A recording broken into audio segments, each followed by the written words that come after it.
all stand, please. Commissioner Mishler, would you lead us in the pledge? I pledge allegiance to the flag of the United States of America and to the republic for which it stands, one nation, under God, indivisible, with liberty and justice for all.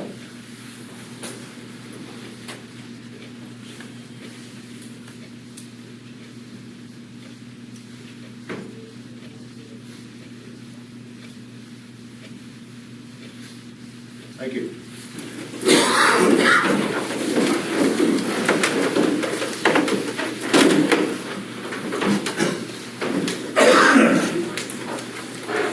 Gentlemen, you've had a chance to read the minutes that was emailed and mailed to you. I'll entertain a motion to accept. I'll second the petition. Motion been made and second. All those in favor, raise your right hand.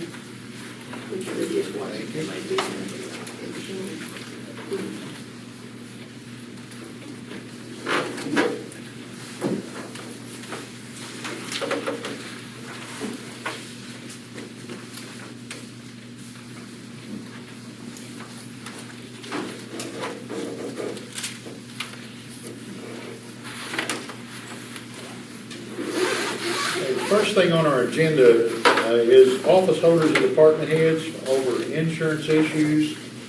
I know a lot of the departments are busy. This is not going to take but about 5 minutes. Sir, do you have a copy of that sheet?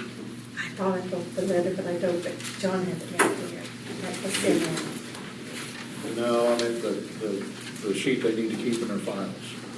The memo? The termination sheet. Oh, no. Anyway, I know probably everybody has read the paper in the past few months, talking about the insurance issues that we've had. We've had, what's happening was that employees were leaving the county employment and not getting cleared through the auditor's office, which in turn leaves the insurance company not being notified. So they in turn just keep continually paying the monthly premiums. So I thought it best to get all department heads here. There is a memo going out to all department heads, something very simple, but all this does is requires a signature from our department heads. That's all it is. Now, I know the paper blamed the commissioners, which the buck stops here, I guess. No matter whose problem it is, it will stop here with us. So it was up to us to come up with a solution. The memo that went out to you, they haven't gotten it yet, but it's coming out. Let me put it that way then. Yeah. To all elected officials and department heads, at this meeting, the commissioners are going to discuss a policy regarding the required paperwork and timeframes for adding new employees and deleting departing employees from insurance purposes. The county has paid insurance claim on employees who are no longer employed. The part of the problem has been a failure for elected officials, department heads, to complete and return the appropriate paperwork to the auditor's office to process to the insurer. This breakdown in the process is costing the county thousands of dollars a year and must be corrected immediately. Following the adoption of this proposed policy, the commissioners will be circulating it to the elected officials and department heads in the form of a memorandum. And then it says, however, you're entitled to attend this meeting here.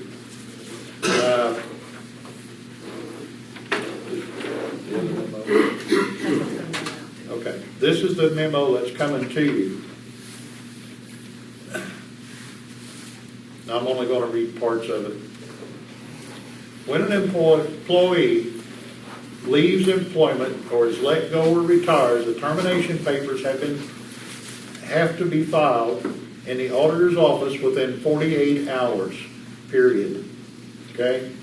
Also, if an employee moves from the department or another department or moves within their department, the proper papers have to be filled out and turned into the auditor's office within 48 hours. This immediate notification is necessary so the auditor's office can do their work and get these employees off the insurance. Should a department head fail to do this, the commissioners will publicly report it in the commissioners' meeting. The commissioners recognize that everyone makes occasional mistake or inadvertent oversight. However, there have been some extreme examples lately where the elected officials have not responded to multiple requests to complete and turn in the paperwork necessary to remove an employee from the insurance rolls. The county has made headlines in this issue recently, which I just explained, and the commissioners are blamed. It is the department head's responsibility to complete, sign, and forward termination paperwork to prevent this from happening. Other than publicly announcing where the problems lie, this issue is outside the commissioner's control. And then it says, thank you for your cooperation in this matter.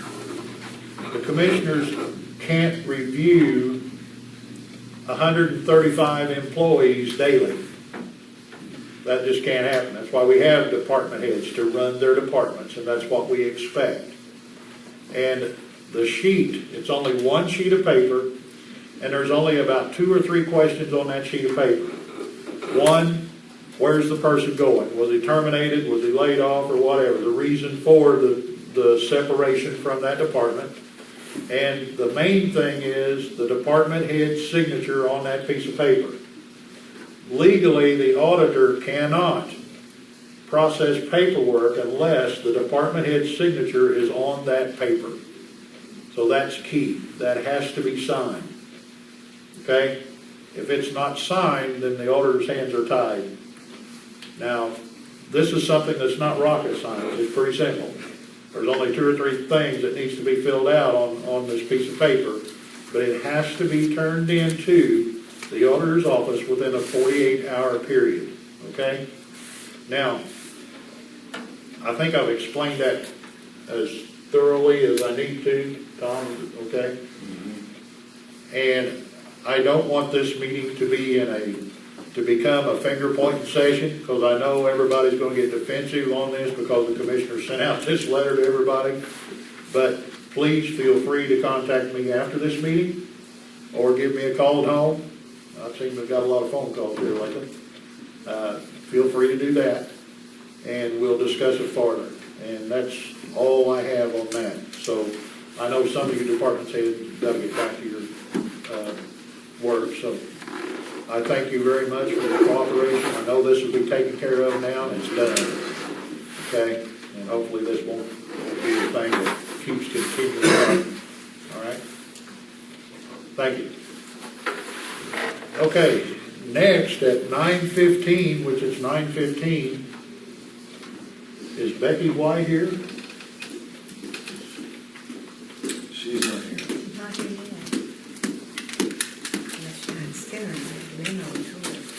Well, Cecilia, you're here. You want to go 15 minutes early? I certainly can.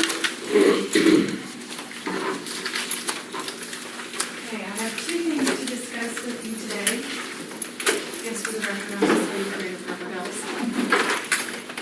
The first thing is, this is the final draw for the Blue River Service Sale facility. It is construction completed. Everyone says it looks beautiful. I think at a later date, Blue River is going to have an open house to show it. So I'll remind them to send you all an invitation for that. But this final draw is includes a payout from Temple Construction amount of $108,169. Of this, grant funds will pay $70,418.88, and local funds from USDA that will be paid by Blue River is an amount of $26,933.22. Additionally, USDA Rural Development will put $10,816.90 in retainage. Also included is the final invoice from River Hills, the amount of $25,000 for grant administration labor standards. And that's all on this one. So the final draw amount is $95,418.88 for draw from Okra. So if you will entertain a motion on that. I'll entertain a motion to accept this final draw payment. I'll make the motion. Second. Motion made and second. All those in favor, raise your right hand.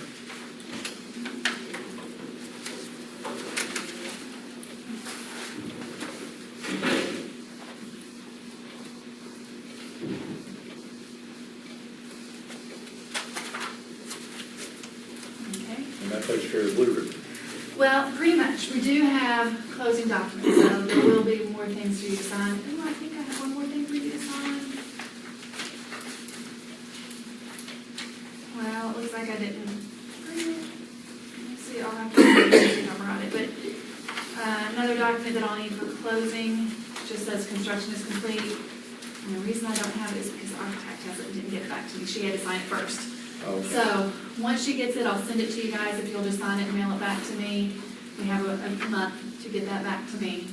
Also, a month from now, we'll have closeout documents, so you'll have to sign, there'll be 2 or 3 different parts to that closeout that you'll have to sign. So, and I'll process those, of course, so, but pretty much the money portion of it is done. The other thing I wanted to talk to you about today is the multi-hazard mitigation plan that the county is working on developing, that we're working with the Polis Center. We've had 2 meetings so far. In those meetings, we've identified the major hazards within the area by category, whether it be flood, tornado, hazmat, or severe weather, whatever it might be. And said, okay, where are the hot spots in the county? And we had representatives from the county, which was Desi or Alexander, and then we also had Salem, City of Salem, 2 representatives there, and then we had representatives from multiple towns. And they've come to 2 meetings. They, as a group, prioritize that risk, and the Polis Center is now going to model if this tornado went from here to here, and the committee said, we want you to do a model for this tornado. It went from this direction to this direction. And if it hit this, the city of Salem, how much is that going to cost us? What's that going to do? So they're modeling several different types of hazards, and they're working on a report to get that to the county. That report, and that also in the last meeting, the committee came up with mitigation ideas. What does Washington County need to be prepared? Number 1 issue, need sirens, warning sirens, and that's, everybody's saying that, that's what we need. Some other things, just an example, road improvements for flood, issues, public education for preparedness, and some of the things might not have been there that I think you guys have talked about before, some of the needs for clearing, snow clearing and so forth, and that it might not have made it in there, but we're going to have a public hearing, and we're going to ask the community to come and look at everything that the committee has listed for mitigation ideas and the prioritization, and maybe something was missed. They also list all the critical facilities, and then all that's going to be mapped, and so everybody in the public will have the opportunity to look at that and give input. Once they get that final input, we'll go back to the Polis Center and River Hills, and we'll do a final report, get that signed off here, and then we'll forward it to FEMA for their approval. Once FEMA approves it, then the county will be eligible to receive disaster funds. Not disaster, I'm sorry, but preparedness funds, mitigation ideas. So, which I know that there's some going on for safe rooms, going on for First Baptist, and a couple of the schools are looking at, and they can't get those grants funded until we get this plan done. So it's kind of a rushing to get that done. There's also a grant that works in long-term recovery. That's processing now too. Okay. Will this all be pooled, or will it be separate? Probably separate. Those 2, like the safe rooms and that. Yeah, it's probably 2 separate. And this? Yeah, it's all separate. So this has to go first. Once you have this plan approved by FEMA, then you will be eligible to submit those grants for those other projects. I think that other grant's been submitted. Which one? Maybe it's just in the process Yeah. for long-term recovery. Yeah, I don't know about it. Okay. And that might be a disaster. This is not for disaster, this is for preparedness. Preparedness. So that might be recovery, is that recovery from the tornado or something? Yeah, well, that's a different issue. Okay. So that's. But that doesn't, that grant there doesn't have to take place before Right, I don't think so. that. We can Yeah. go ahead and process that and still be okay Yeah, there. this does not have to do with disasters that have Okay. already happened. This is preparing for things that can happen. Okay. And you say Desi is already on that committee? She is the head of that committee. So yes, and the public hearing is going to be on July 19th at 6 PM at the Salem Council Chambers, as long as that works for you guys. It's important that we have representative from you. So I will be advertising that in the Salem Democrat and the Salem Leader 1 week and 1 day before the meeting. I'm going to work on getting it in the local radio station. Desi told me which one. So I have to call them and see if I can get a PSA for that as well. Are there any questions about that? I had already marked my calendar for that, gentlemen, unless one of you want to go. Okay? All right, Okay, thank you. thank you. Cecilia, when do you think we might get together and start on this fairgrounds building application? I'm available at your leisure. When do we need to start? We had some deadlines, didn't we, that need to be made because of income surveys and things like that? Yeah, and we have to look at that. You wouldn't have to, I think we discussed last time, you wouldn't have to do an income survey if you do it in the next round. You'd still be safe, but other than that, we'd have to do an income survey. But yeah, I mean, what needs to be done now is determining what the project is and what can be done to make it competitive. And if you want to, I'll talk to Jill some more about this, but if you want to get a committee together that might have some ideas or on how we can make this a year-round facility that is serving the entire community, then we can do that. I think it's possible. And just talk to me about when you'd like to have that meeting. Okay? Okay, thank you. I'm gonna get you that other copy of that. And I'll give you a copy of this and I'll see which one that I can get you to sign first. Becky's still not here, is she? No. So as long as we do it in 2013, there won't have to be another income survey made, just so it's, if it's done next year. Yeah, we don't really know the schedule now because there's gonna be a change in leadership. So we don't know yet the schedule for when the next grant round's gonna be, but if it's normal, it'll be like in January. What are you talking about, change of leadership? Okra, the government, there's gonna be some elections and it'll probably change. So it'll change the way things as we know it. So if it changed, I mean, if the current administration is not still in office, everything will change. And that, so we don't know what the grant cycle is gonna be. So until then, I really can't give you any solid answers, so. May go back to 2 cycles. It might. And it might go back up to, right now, they've dropped it 100,000, so it might go back up 100,000. That would be great. Good. Okay? Right now it's 500. Right now, it is 500,000 for utilities and 400,000 for facilities. Thank you. Thank you. Is David Weaver here? It's early. Becky's still not here. Is Rob Zollworth here? No, they can't be here to 10. Huh? They're not gonna be here to 10, no. Well, I mean, they might be Wow. over there, but. Anybody bring it back to cards?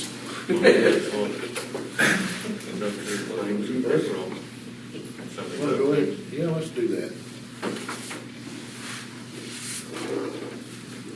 You've already had a chance to look at the claims. Anybody have any questions on them? I'll make a motion to approve the claims. Second. All those in favor, raise your right hand. Motion carries.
it happened before, but we're gonna go around the room a little bit earlier until somebody gets here.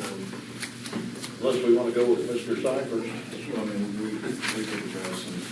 I do have, you guys know about the smoking ban that goes into effect July 1st. I think everyone's probably heard something about it. That we need to make sure that we as a county are in compliance. And it's my understanding that we're gonna need to have a posting at all of our entrances that there's to be no smoking 8 feet, within 8 feet of the entrance to any of our buildings. I don't know who we need to put. I've already taken care of it. Have you? Mhm. As to They already- courthouses to every building. Well, I've done the courthouse, and they know to do it here in Who's this, Sheila. And they know out the sheriff department too. They've already measured and where to put this, move the smoking ashtrays or whatever you call them. So yeah, we've already discussed it. And And county highways, we're gonna need to have signs up there. I just wanna make sure we're in compliance. We're supposed to remove all ashtrays from public places. We don't have no ashtrays in. Yeah. and It's kind of funny, I haven't seen an ashtray in years. Gerald, would you check the Williams property, Ansett Street? Again. If you would, please. I'm sure We own it's that. probably okay. How far is it supposed to be? 8 feet. The sign on the door says no smoking within 8 feet. Yeah.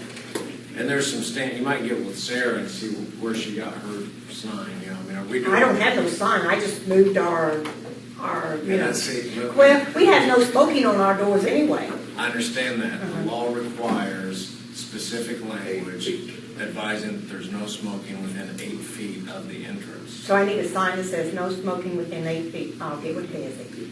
I have got somebody, some industrious company has already inundated people, the emails around Indiana with, hey, we've got these nice signs with the no smoking within 8 feet that's compliant. Yeah. For $15 and a sticker, you can have this. And then if you want to pay 20, it's even bigger. So, I guess what I could do is forward that to you, and we could, I don't want to pay How that. about let's get a hold of Desi and have her signs made for the county and make them all one style? I agree. That's where I'm going. Sounds good to me. But I want to be clear what the signs have to say. Yeah. Okay. Okay, and if Desi and you can take care of that, go right ahead. When's it going to effect? July 1st.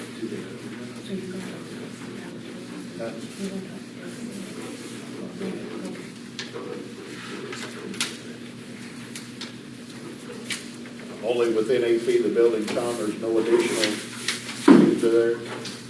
It's 8 feet of the entrance. Let me just pull out the statute. That's why I'm trying. Oh, okay. We can move on, or we can actually set up where I actually get with the statute with people and say what I was saying, which is this proposed sticker that this company has sent me. What I'm starting to say is we don't have to buy that sticker, but it's got the requirements of the statute written into it, and we can model that perhaps and put that on a consistent sign across all of our buildings. Oh, that's what you were going to say before I interrupted you.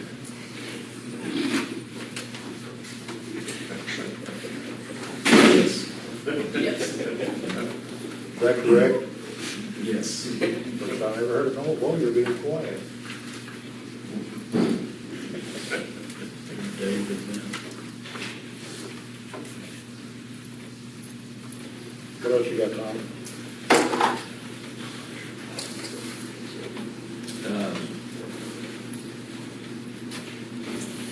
We've got this anti-nepotism policy that we need to pass, and I asked last meeting that everyone consider, what elections they wanted to make, and we need to take care of that this meeting unless we want to have a special meeting.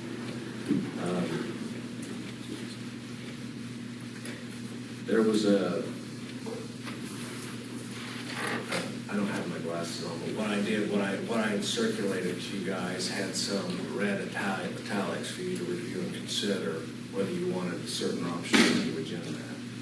And so, I think one of them was for for a jail matron being allowed to be the sheriff's wife, and I think that's, I talked to Drew Wright about that. He said it's almost state law that it has to be the wife of the sheriff, because I mean, that's just consistently been what's happened for so many decades. And that was a joke. Basically, nepotism prohibited. Let me review section 2 of the proposed ordinance. It says that individuals who are relatives shall not be employed by the county in a position that results in one relative being in the direct line of supervision of the other relative. An individual shall not be promoted to a position if the new position would cause their relative to be in the direct line of supervision of that individual. Individuals who are employed by the county on the date the individual's relative begins serving a term of an elected office in the county and the individual is in the direct line of supervision of the newly elected official are prohibited from remaining in that position.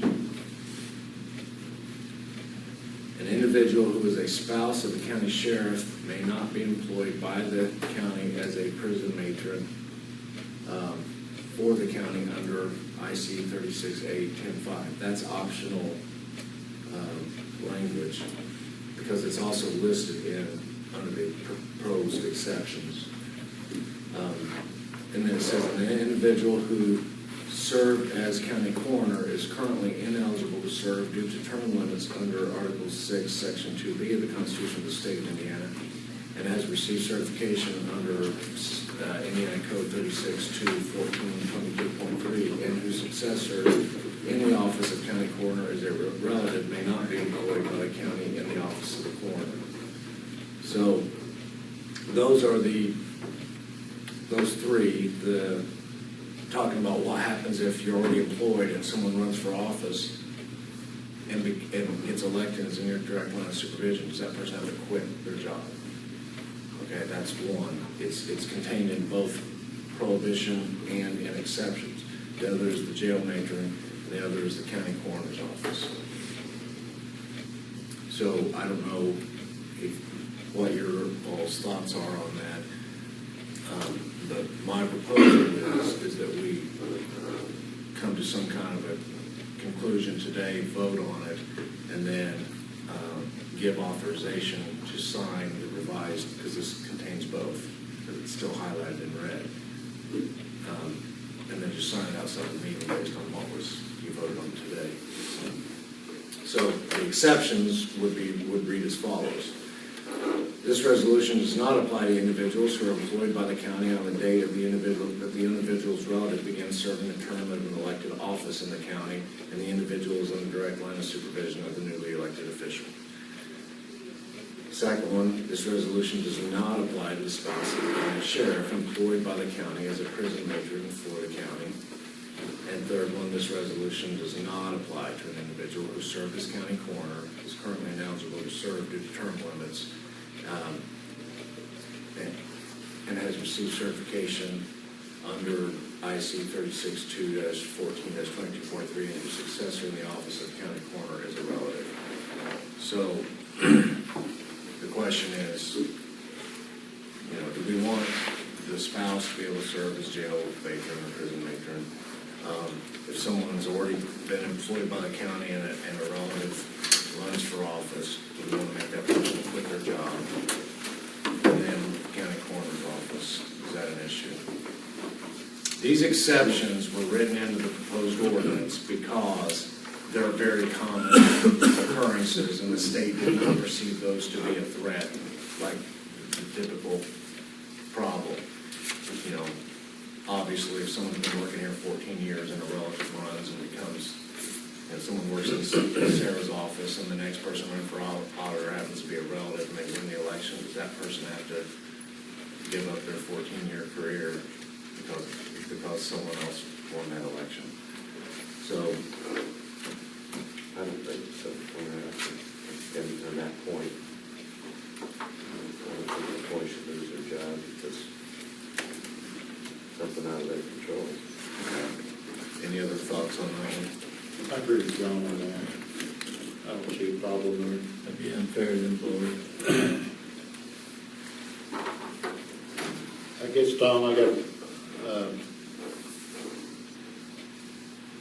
guess I have a problem identifying, department heads, does that say immediate supervision?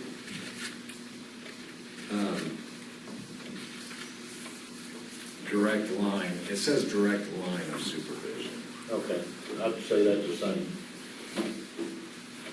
Can you think of a situation where there's 3 layers of supervision? I guess maybe highway, where suppose there's. I can think of a superintendent, a foreman, and assistant. Right, in the highway department. Okay, I think that's still direct line of supervision. so where's the direct line stop and start? Is it the foreman to the employee or superintendent to the employee? I would say it'd be whoever does the hiring, wouldn't it?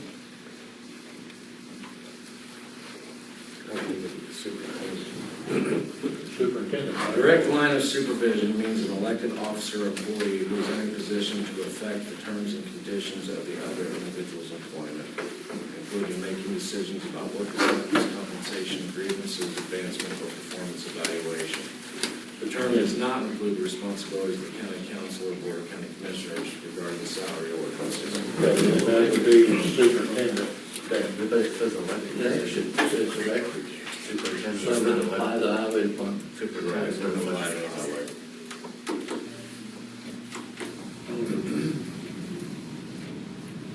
No, means an elected officer or employee who is in a position to affect the terms and conditions. I just said that doesn't make any sense because, yeah, it's either an elected official or an employee who's in a position to affect the terms and conditions of another individual's employment. So my position is that the superintendent can affect the terms, it's over the whole department, that's the direct line. It's not immediate, but it's the direct line of supervision. Right. So, all right, first option we discussed is, But what about commissioners? How far do you want to go? Can commissioners hire? Ultimately, we're over the superintendent, who's over the. Yeah, but we're not direct line. I don't know. Gray area. I think we control the highway department. I mean, it's the only department we actually, in janitors, that we actually control. Everybody else is. I mean, so. actually, no, I mean, we have the judge, like we appoint people to board, we Well, appoint yeah, people to but- boards and stuff, and that's the whole point, is having someone, a superintendent out there, because they're running the show, and the foreman within each district are the top line. And that's something we'll have to look at. I guess my discussion is, we have to pass this with or without these Okay, yeah. exceptions. If we get into a situation where your daughter wants to go to work for the highway department, then we'll take that up. Okay. You know what I'm saying? Right, I'm not right. trying to make light of it, but seriously, I mean, we can, I guess, make contingent nuances, you know, I can come up with a lot of, I would think what the ifs. state needs to give us clarification on a scenario like that, I would think. Well, we have to make that decision now, because I got a brother that works for the highway department, worked there before I became commissioner. Yeah, but we've already decided if they were already employed. Grandfathered in. Yeah, on that issue. But the case is still there. Well, Could happen in the future. So what do we do? Well, again, if someone's already working there and someone runs for office, that's the first one, and I asked what you guys think, and at least 2 of you said I agree. I agree with Dale. Remain. Okay, what about the jail major? I think that ought to remain too. because like you said, if everybody, all the other counties are doing that, I think we better.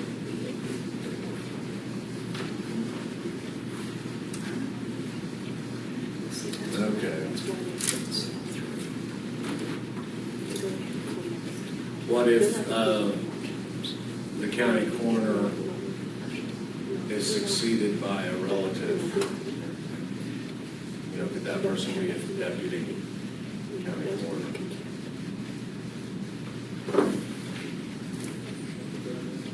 It only makes common sense to me.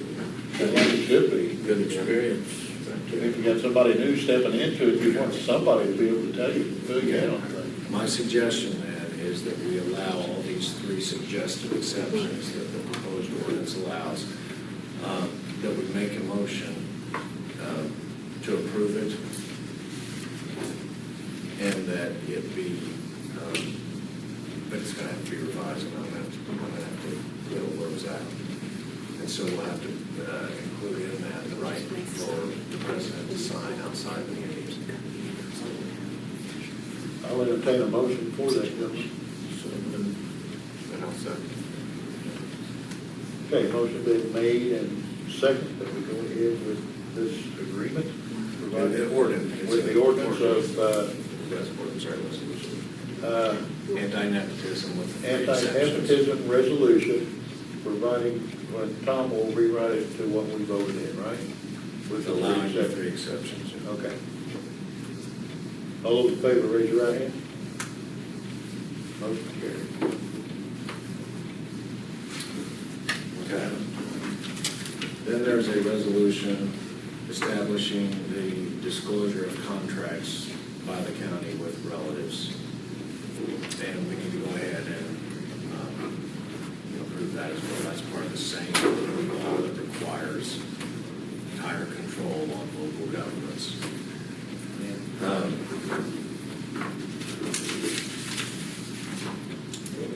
Basically, it says an elected official whose relative enters into a contract with the county shall file a full disclosure of that contract in a disclosure statement that must be in writing, describe the contract or purchase to be made by the county, describe the relationship that the elected official has to the individual or business entity that contracts or purchases, and be affirmed under penalties of perjury.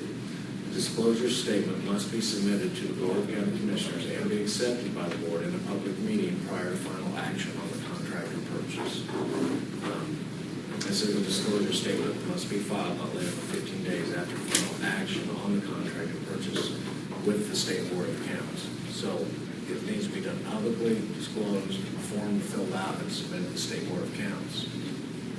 And there's no options in this one. This is just something that we're required to pass. And if local counties don't, the way the state is encouraging us to pass these resolutions is if counties don't pass them, there's rumor that their budgets are going to get held up by the state. I'll entertain a motion to pass this resolution. I'd say this, Question Yes. on that one. I mean, in a small county, everybody's related. How do they define relative? I mean, how far does that go? Again, relative means any of the following: spouse, parent or step-parent. These are the same in both resolutions. Child or step-child, brother, sister, step-brother, step-sister, niece or nephew, aunt, uncle, son-in-law or daughter-in-law. This is first degree. So anybody in first degree, what I call first degree relationship. It's not cousins, but it's that spouse, parent, brother, sister, and their kids. They're not any in-laws, your children. And it's not a prohibition. It's not a prohibition. It's a disclosure. So this one can go ahead and be signed. Was a vote taken on this? Yeah. Okay. So this one can go ahead and be signed and just leave. that was really a quick agreement when you made a statement that the budget would be held. It didn't take long to get that approved. I'd like to point out also that I invited David Neal to come to today's meeting yesterday. He's not on the agenda to discuss the telephones. I think we got David Weaver first, and David, Okay. okay, That's fine. I think you should. That's fair. Is this all you got? That's all I have. All right. Still in time.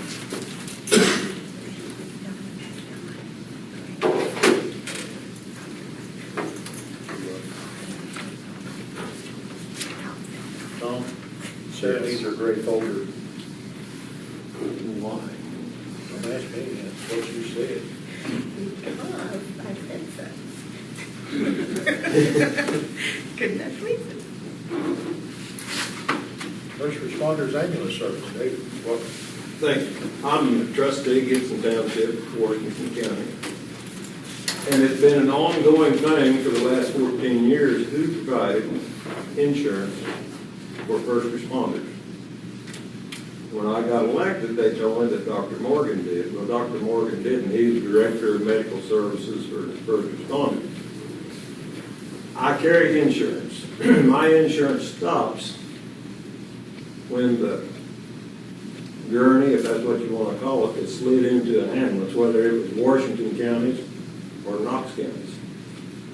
And there have been several occasions, probably more so since Knox County took over, that they come out undermanned and then put our people, we even had to drive a heart attack victim back into the hospital one time. And we don't have insurance. And I have tried and tried and tried to get a certificate of insurance from Knox County stating that it would cover first responders once they get inside the ambulance. And all I got the other day was a list of, they had 4 drivers highlighted and it said these people can drive an ambulance. Well, 3 of them are EMTs, they're employees of Knox County Ambulance Service. And the other one don't even have his first responder license up to date or certificate, the way I understand it, that he's a driver. I need, and I've talked to my insurance, because when we do the worksheet in November, doing the rating on the rates, I have to fill out how many fire runs we've had this past year, how many first responder runs we have, the personnel, that we're not EMT, we're first responder only. We have no advanced EMTs or EMTs. And we've got 3 now that are EMTs, and they say, well, I'm state certified, I can do what I want. Well, they can't when they're working for Gibson Township. I need a letter of direction to give Knox County and to give the EMTs that are on Gibson Township first responder members that they operate out of Gibson Township as first responders, because that's where our insurance stops. And nobody wants to pick up the ball and say, well, here, we're going to cover you. And I talked to my insurance agent, and she said, if they want to be EMTs out there, they've got to guarantee us that they're going to be there 365, 24/7. So anytime we get a first responder call, we've got an EMT riding in the little red truck going to the scene. And they don't do it. And they won't sign anything like that. And anytime they jump out and start doing things that are above the guideline of a first responder, I need their insurance coverage protecting the township. Did you talk to Knox County? Did you talk to Knox County about? I talked to Knox County, I don't know how many times, and I think Troy Nicholson is the name. After we transported that heart attack victim, he said, well, that'll be no problem. I can get you a certificate of what you need. And that was 2.5 years ago.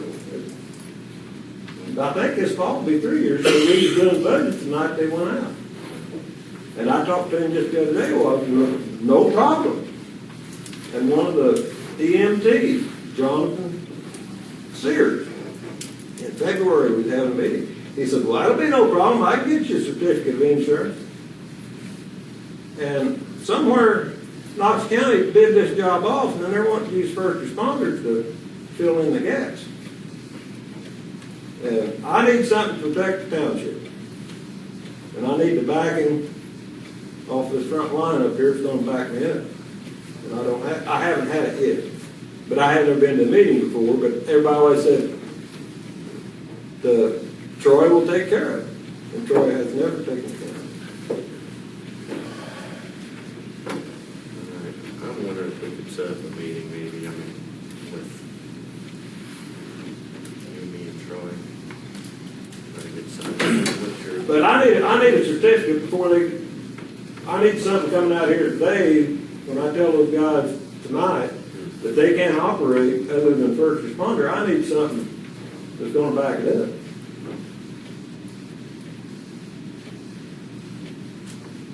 feedback. Because you do, let me be clear, you have insurance that covers them. However, it is limited to their capacity as first responder. The issue is three of Gibson Township's 4 first responders also happen to be certified as EMTs.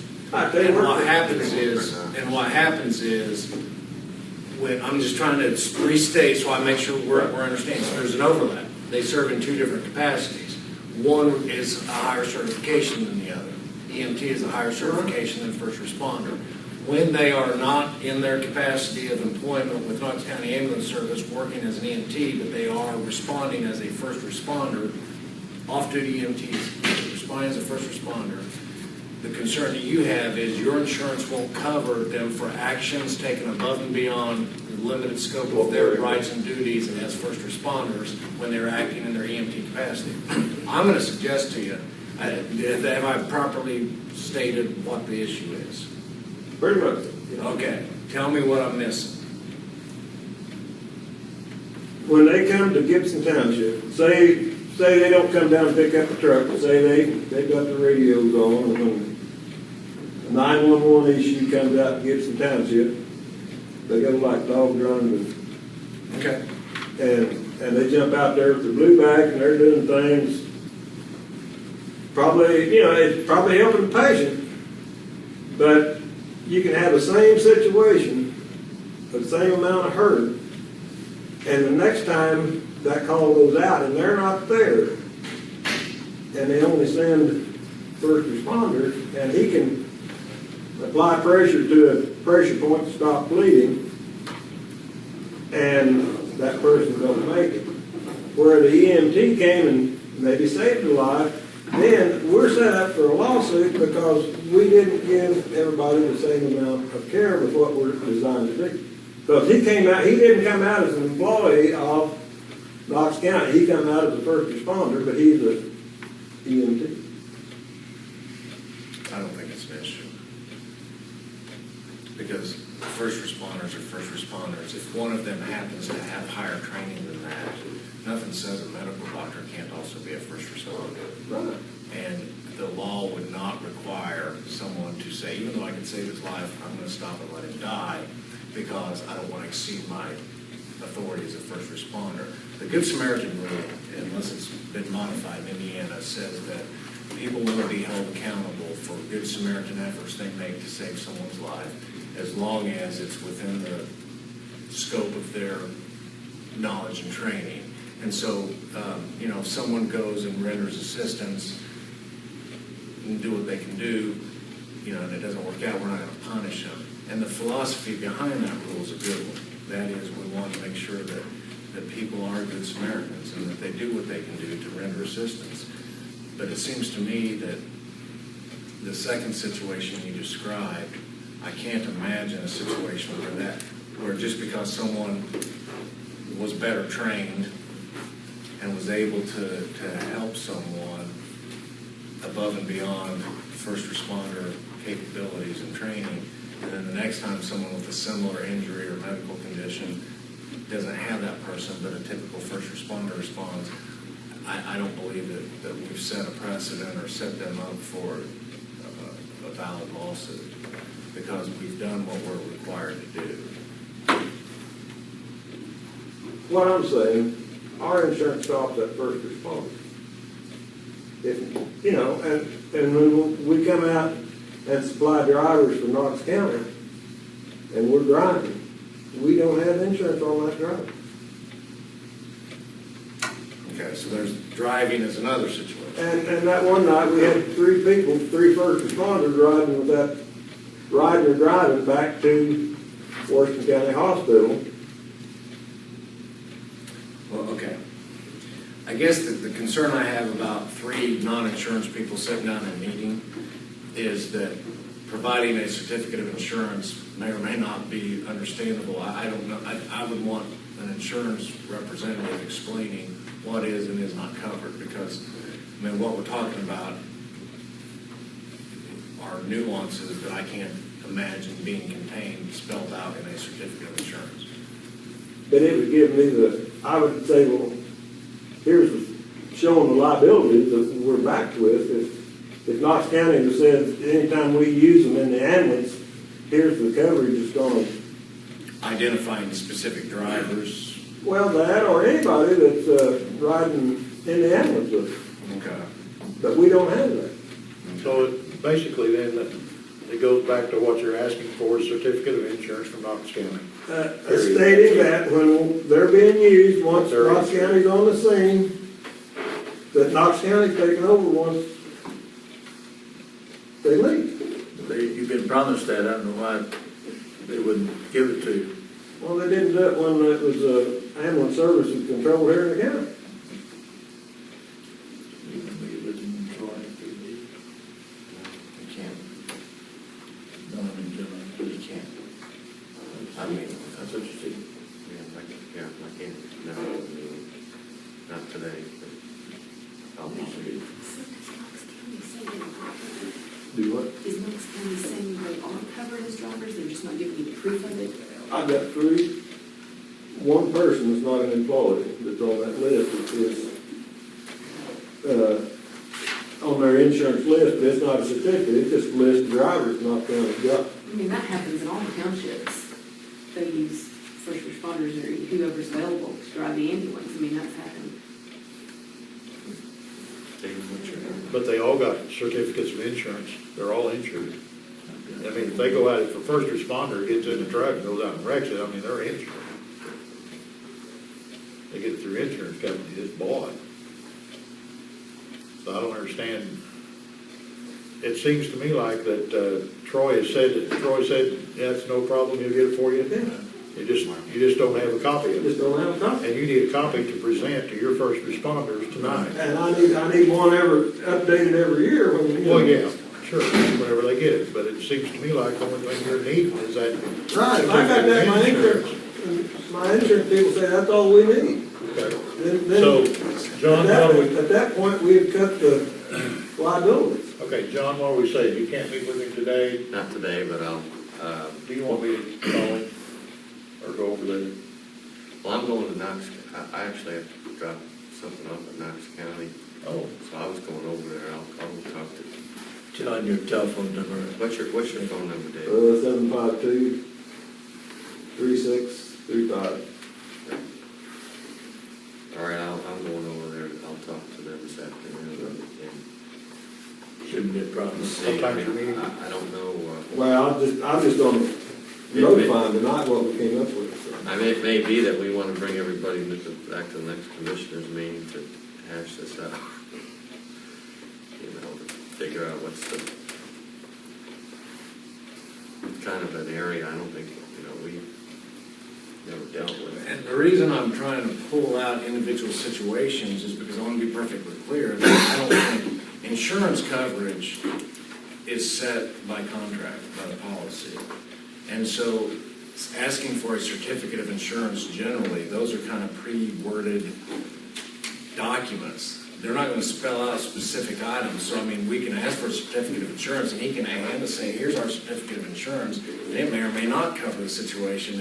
And I don't expect Troy to know that. So I'm trying to pull out specific instances of concern, factual situations that are of concern. I think I'll talk to Steve McClure. The example I used the other day was, I used to dig graves.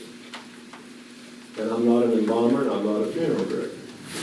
When I tapped the back of that hearse, that meant my job was done. And that's just like when they tap the back of that ambulance, that they've got that guy slid in. The first responder's job is done. If they say, we need you in the ambulance, then we need coverage covering them in the ambulance. Because my digging insurance didn't cover me in the hearse. So so what we're wanting is a certificate of insurance that shows coverage for first responders once the patient has been turned over. no matter who's in the ambulance. Right. So we're looking for individual names or just a category of The category, Gibson Township, first responders will be Gibson covered. Township, Blue York, Volunteer Fire Department, first response. Where Knox County Ambulance Service requests the assistance of first responders once the patient's been turned over, that they'll provide coverage. Right.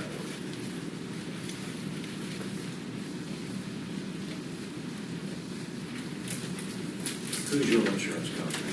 Bell Group, Dollar Green Group, McNeil out of New York. Okay, well, you, I think, understand what the issue is between Steve and I'll talk to Steve McClure, the owner, and Steve was the owner. Right.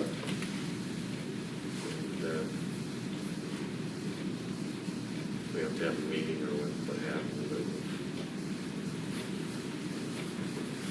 because, Troy may or may not be passing on Steve, because Troy can't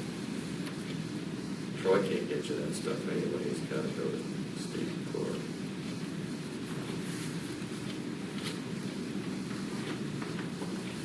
Or big Okay. size. Okay. Thank you, David. See you later. See you. Becky White here, yeah. 9:15, she's a little late. Dave, what you got? Oh, Don't say- two things. One, I want to give an update. Department, we mounted the phone system out there, the replacement piece that's out there. We're waiting on Frontier. I have a date from them of July 6th or sooner. That's the end date, but a lot of times they will jump it a couple of weeks if there's an opening. But when I was talking with the sales rep who takes care of the Frontier and county government, on June 15th, which was last Friday, they did all their pay rate changes on cost and all this kind of stuff. So what you'll be seeing is you're going to get an influx of all these people wanting to do phone audits on you. Okay, I'll explain why. The new rates are out, and I was just at Harrison County's commissioner meeting last night. You had two of them. One was from Ohio, one was from Bloomington.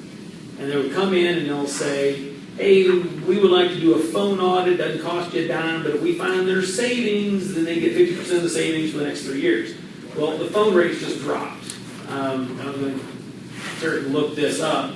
The line that is in the ground right now with Frontier is 2 cents a minute LD. That's in-state and out, inter-LATA, outer-LATA, 2 cents flat. Right now you're paying 3.5 cents LD to 5 cents in-state. So that's a price savings. You can just call Frontier, switch over to the LD, and then you get dropped down to 2 cents a minute. But you're going to see a lot of these phone guys calling you saying, hey, we'd like to come in and perform this phone audit. That's what they're doing, is they'll say, you can't change your phone deal, and then all they're doing is holding this 2 cents a minute deal on you and say, hey, we'll save you $600, and then we get half of that for the next 3 years. So What do we need to do then? We need to call them. if you just call Frontier, you're going to get the 2 cents a minute flat. Some of the audit guys are looking at their cell phones, which is a different deal, and I'm not sure if the county pays for all the cell phones, but that's one thing. Second thing came up is in the price cut, and I just got this the other day, so I didn't give this to Sarah yet. The PRI lines. The PRI is a T1 that the voice lines run across. This building, actually the building next door, has a PRI, and that's all the phone lines for the sheriff's departments, 911, all those things. There's a PRI located here. There's a PRI located at the courthouse, and that's all the phone lines.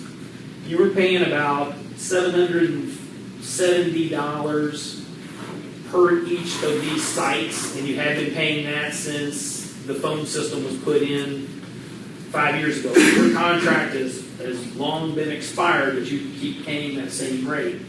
If you renew, the cost of the new line going out to the highway department is a wash. So the cost of now having 3 PRIs, the cost of that you're currently paying for 2, you now get the third one for free.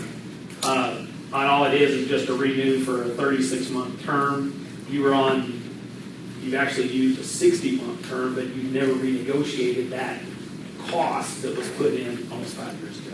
So the guys from Frontier sent me this and said, hey, it's a wash if you do this instead of adding more expense to your installation. You're now getting that third site for free.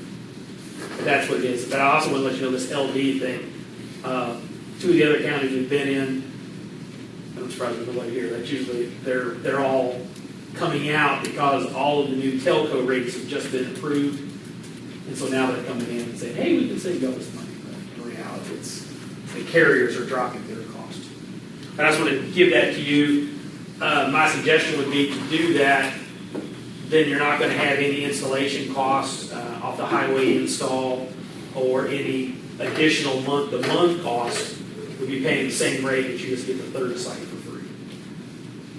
And that's what I have. But the equipment is up to the highway department.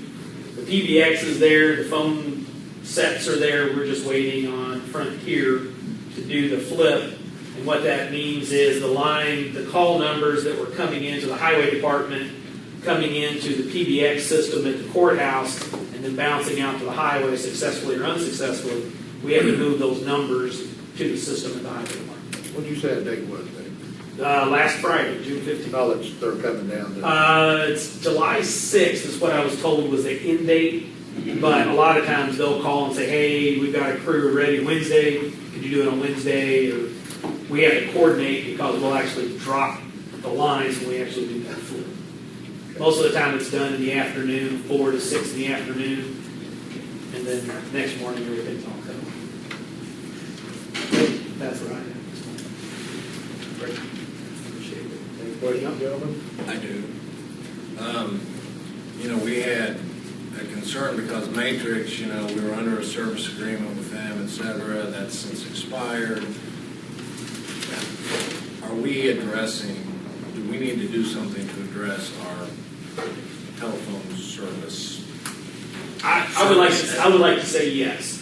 And this is, I said this before, this is a BD before David came along and looked at what you guys had. The installation that you guys had with Matrix over 5 years ago, that was a call manager system. It was a good system at the time, expensive, but it's a good solid system. That has since falling out of graces and needs to be updated. That contract, the call manager warranty is still with Matrix. We don't get a copy of that. We would like to get you guys back up under warranty, at least on that system. If that system goes down, there's no phones in either building. And we've been kind of doing what we can when there's a new phone line that needs to be added or voicemail change or new employees. We've been doing that.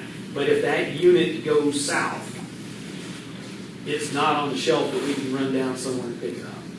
So we would like to, and I talked to Tom about this, do something, at least find out what it would cost to get that thing back up within warranty and get the contract out of Matrix's hands at this point. Because right now, they still own they're the only ones that have valid rights to order anything on that equipment. We don't. Would it be possible for you to work up something and have it by next meeting? Absolutely. Is that feasible? I'm just wanting to get the situation addressed. Yeah. I don't care what the resolution is. It's kind of over my head. Yeah, and what you have, it's fully working. I don't know if there's, with the exception of the highway, which that's been resolved. We're actually, if you think about it, we're pulling the highway's phones out of the system because we can't make that wireless bridge out there work consistently. So that will lessen the load that's on the old phone system. But we want to upgrade that. It's running like, I want to say call manager version 4. Current version is like 9. There's been several iterations of improvement, and you haven't got any of those. Okay. Yes, I'll write something up and bring it to you. Okay, I appreciate that. And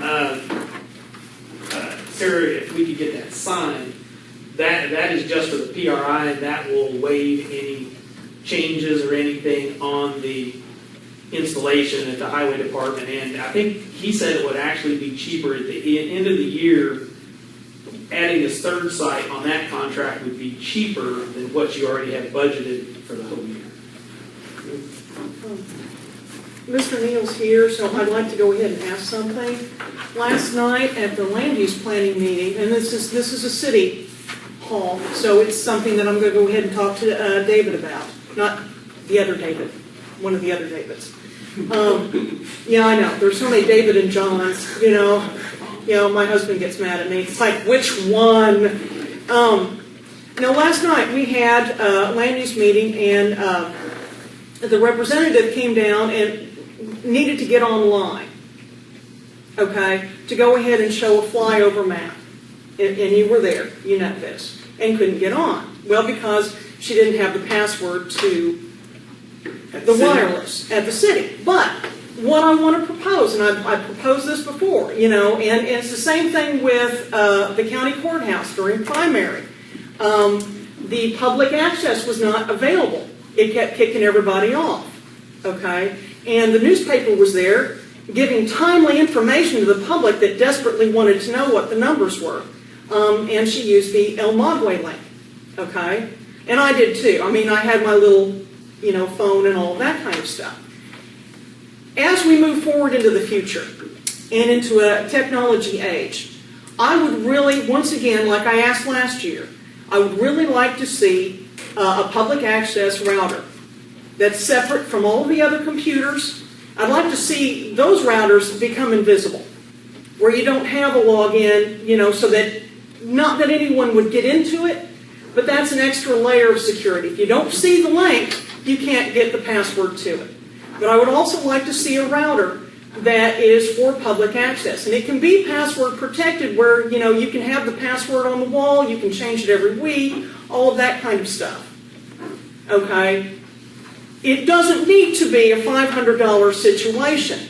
A router is $20 to $60. I put in a router that went 200 feet from my building to my house, and we were able to download, movies and stuff like that. Right. And like I said, when this came up last year, I don't have a problem with that.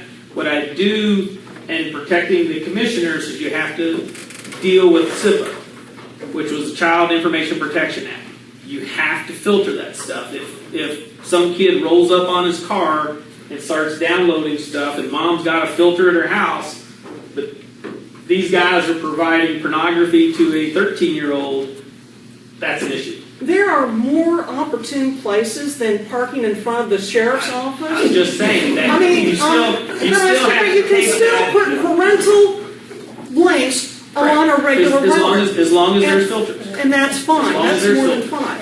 So, I mean, are you with that? Do you understand? It doesn't have to cost $500. You can put parental guidelines on it and still have public access. Am I correct? As long as in my opinion, as long as the county is protected by the CIPA laws, and child pornography, which is the child pornography law, then it's up to them whether they want to provide it. I will tell you, the libraries allow public access as long as they're open. As soon as they close, the free internet goes away. McDonald's, you have Good Grounds Coffee, you have that's- El Magway, They can- provided a link for They can go the there. rest. I mean, We need to go ahead. Right. This is not on the agenda. We're going to go ahead and stop because we got some other business to take care of. Okay. Thank you. Rob? Rob's not here, but Tony is. Okay. Good morning, Well, gentlemen. it's early. I think I'll make this real simple. I got copies of everything I think you need. Backtrack from last month when I was here, I presented the utility analysis for you. Everybody's information, this is all on the library. Yes. Okay. Yes. And so what I've done is I've broken it down into the three locations that you can probably get your best impact on and doing some retrofits. And we'll start real quick here. I know I've given you a lot of information. This would be the county highway garage, and I'll walk you through it. It's relatively simple. What you do have here, though, is a lot of detailed information. The first part is just what I would call an executive summary of what we would do. Retrofit the existing T12 fixtures with new TA technology, replace all the lamps with new compact fluorescent. And there's a list of the count of the fixtures. 5 of that type, 3 of this type, 17 of the other ones. Here's what you're really going to be interested in. The project cost for that phase is the $2,112. The energy savings for that is $833 a year. You get a $225 rebate back from the utility company. You get an operation savings of $150, which means you don't have to replace those lamps for 8 to 10 years. And so the payback on that garage would be 1.92 years. Make sense? And really, the next 2 pages are really just the detail that I gave you last time I was here, just in real specific energy detail and the same count and everything like that. Make sense? All right. The next one would be the courthouse. Let's do that one next. A little more detail. Of course, a little bigger operation. Can I have an extra copy if somebody's listening here?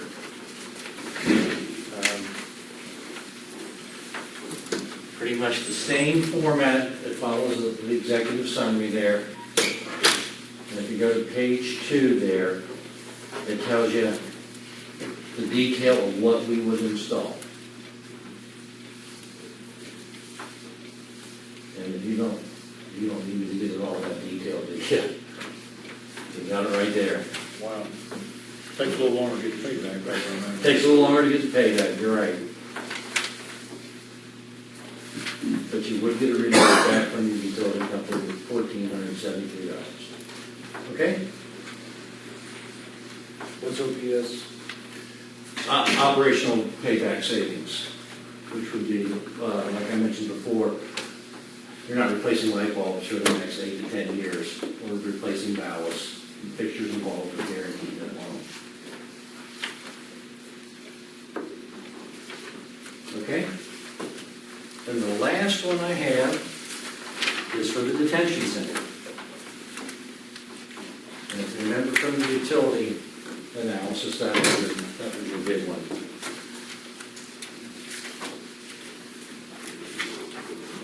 This includes this building too? Or just the detention center? I think it's just the detention. I don't know that. You know, that's a good question. I'll find that out for you. I don't. I would assume that it would because they are kind of attached, but maybe we can tell from the count. If you look at the count, maybe we can tell from that. But I'll find the answer to that question. A little more detail, and as you can see, you got a lot more bulbs to say, and really not a bad payback, 2.2 years. It's just extended, it's just a that's all. Courtroom, there's some exterior lighting on this one. Doesn't include this building. It doesn't look like it does, but, you know, I can, if there's a reason why they didn't look at this building, I'll find that out for you.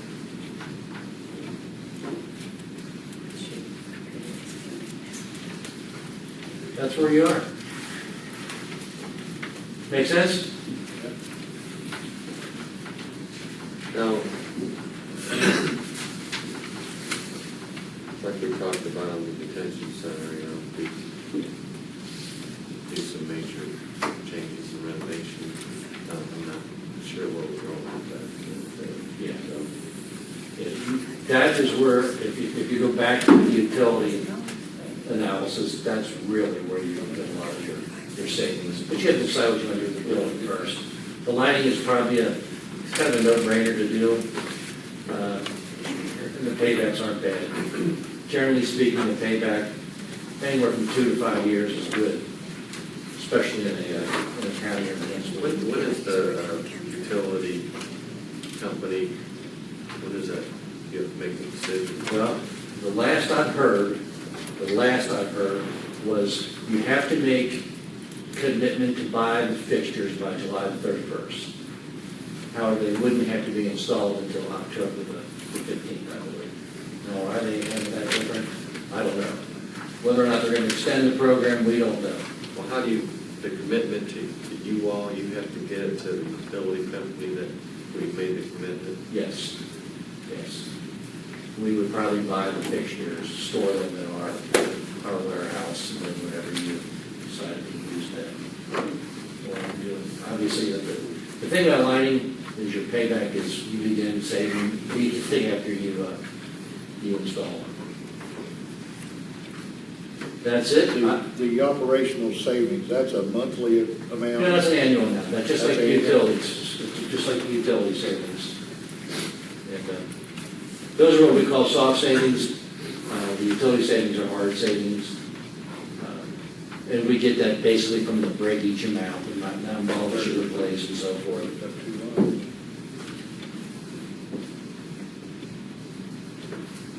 That's pretty much it. You know, that's a turnkey approach. We would do all of it. We project management, grant manage it. We fill out all the forms and paperwork for you. You would just do the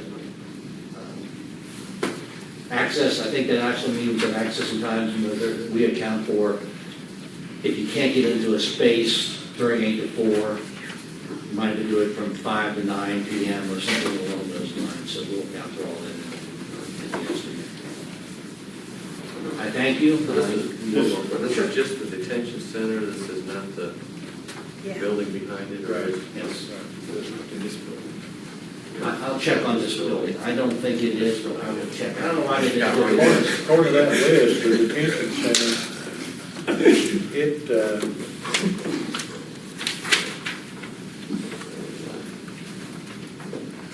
you look at that list there on page 2, John?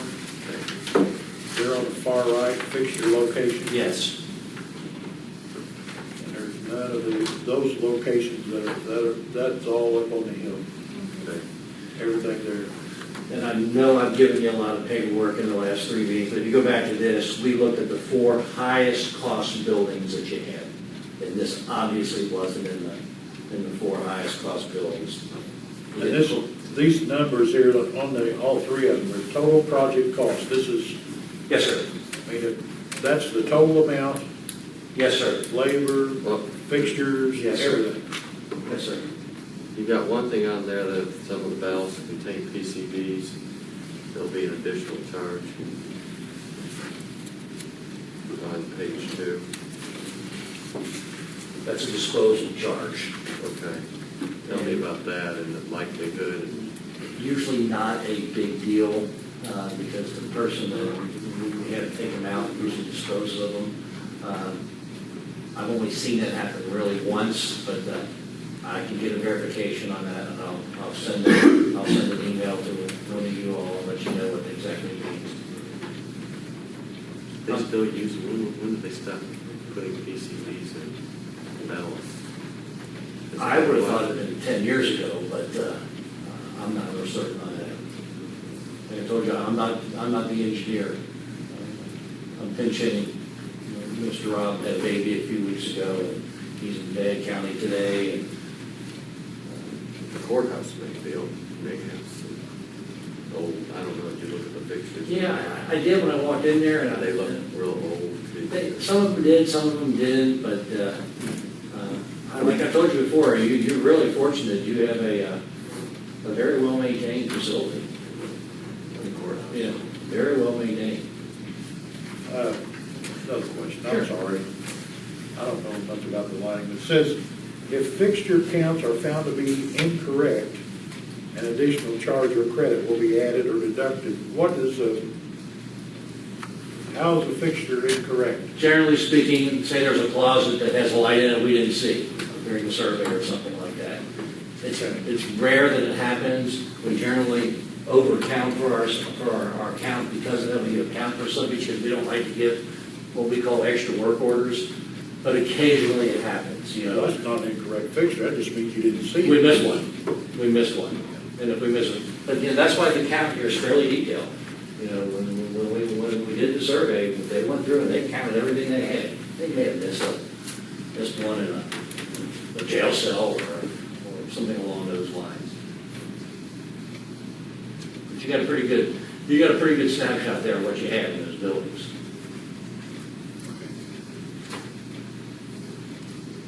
I want to thank you. I know I've been here 3 times now, and I think you got something now that you can look at. That's really the best bang for your buck. Then you figure out what you're going to do with the detention center. I go back to this thing that I shared with you a couple weeks ago. If you look at your cost per square foot, in that sweet spot, really, lighting's the only thing you can do, with the exception of what you want to do in that detention center. But one thing we can do though, since we got this breakdown, like if we call and do it one section at a time. Say, Sure. This year we went to courthouse. Sure. Next year they want something else now. Yeah. You can't do that. Sure. You don't have to take all the whole thing. Except Rebates. rebates. You run the risk of the utility company closing the door and saying, I'm not providing any rebates after July Okay, 13th. yeah. I'll tell you, last week I was in Pickaway County, Ohio, and we closed the project. And the utility company was American Electric Power, AEP. We handed them a check for $53,000 to do lighting, straight from the utility company. They had quite a bit of lighting. So it's real dollars you'll get back from the utility company. All right? I'll follow up with the fixture count, making sure or something like that, and the other thing you want me to check on was why we didn't look at this building here. If we accept this proposal, you're the one that gives us a check then from the. We'll fill out all the paperwork, we don't want them to write the check to us. We'll write it to you. You're gonna give it to us like you did the one, Yes, I will. I will personally come here and hand you the check, and take pictures, and get a little green thing you can hang on your wall, and it's kind of a neat little thing. Tony, the third thing to follow up on was the PCB issue. Yes, PCB. Make sure- Gotcha. Start taking a note. That's really why I usually team with Rob, because he's usually my note taker. What building do you call this actually here? Government center. County government center.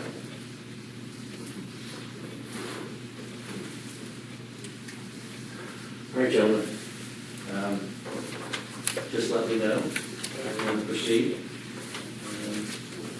If I don't hear anything else, get back to Okay, thanks, Rob. all right. You all have my card? I think you do. Yeah, I know I do. You do? Thank you very much. Thank you all.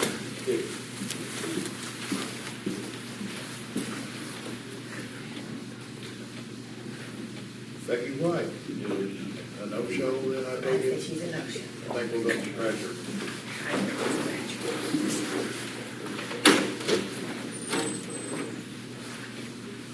I think it's time to go around the room, isn't it?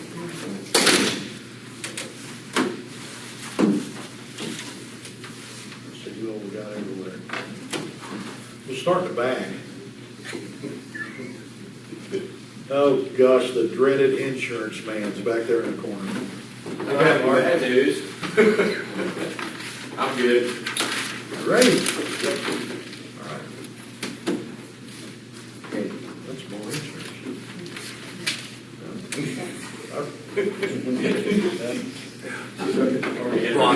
Yes.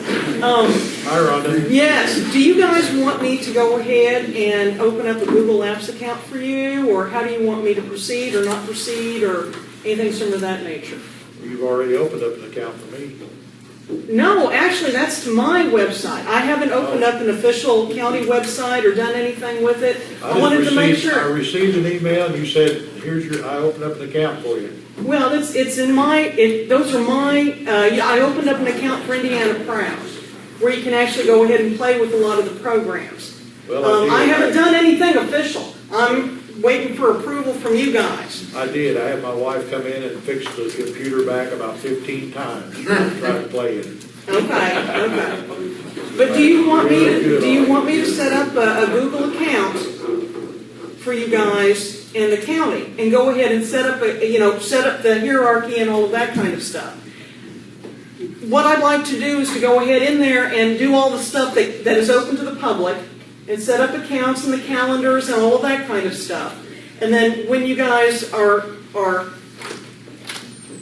used to it, okay, all right, used to it, properly trained or at least self-learning or what have you. And I'd like to go ahead and get out of it so that you guys can talk about things that are not public information. And go ahead and set it up so that you guys can use it for everything that you want to use it for. But I have to kind of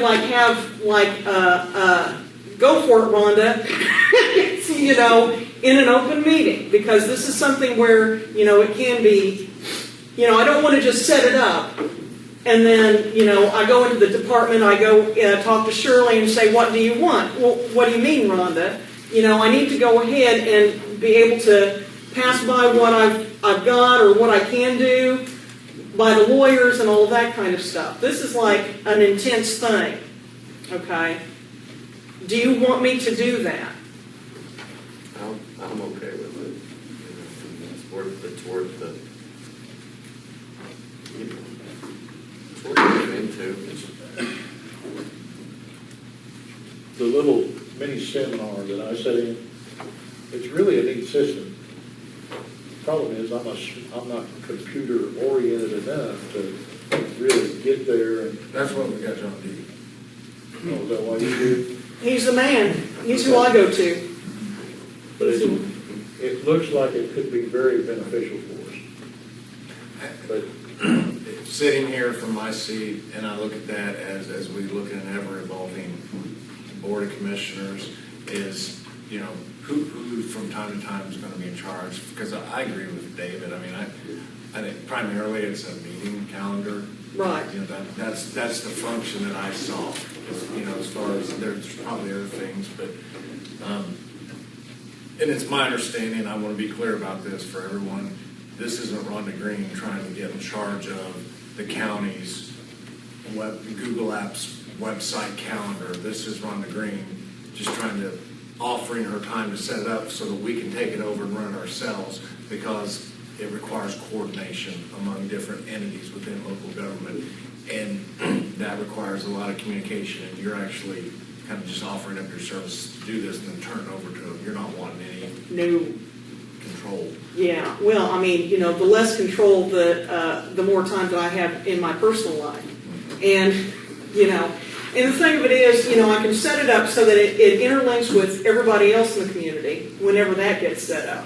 But go ahead and get this started where not only are you communicating with yourselves, but, Delaney Park has an account within the county and is able to use not only the calendar, but email and the documents are a big thing too. You can have it on the calendar or within the Google Apps. They call it Drive now, but it's the document system where you can have, you can write up the minutes and have them online where you can go ahead and attach it to when you had your meeting. And everything, it sounds weird by using a calendar, but a calendar is almost universally recognized. Somebody looking at a calendar can say, okay, this is the first step that I'm going to find the date or I'm going to find the name, I'm going to click on that. And so that's a way for people to walk into it, so to speak. And there are so many things to be done with that. Not only to mind the open door laws, because a lot of these poor little boards really don't have the tools to do what they need to do and to communicate with the public. And it's not that they don't want to, it's just that they don't have today's technology. And that would relieve a lot of pressure off of them too. So I'm looking at it as a whole kind of thing. And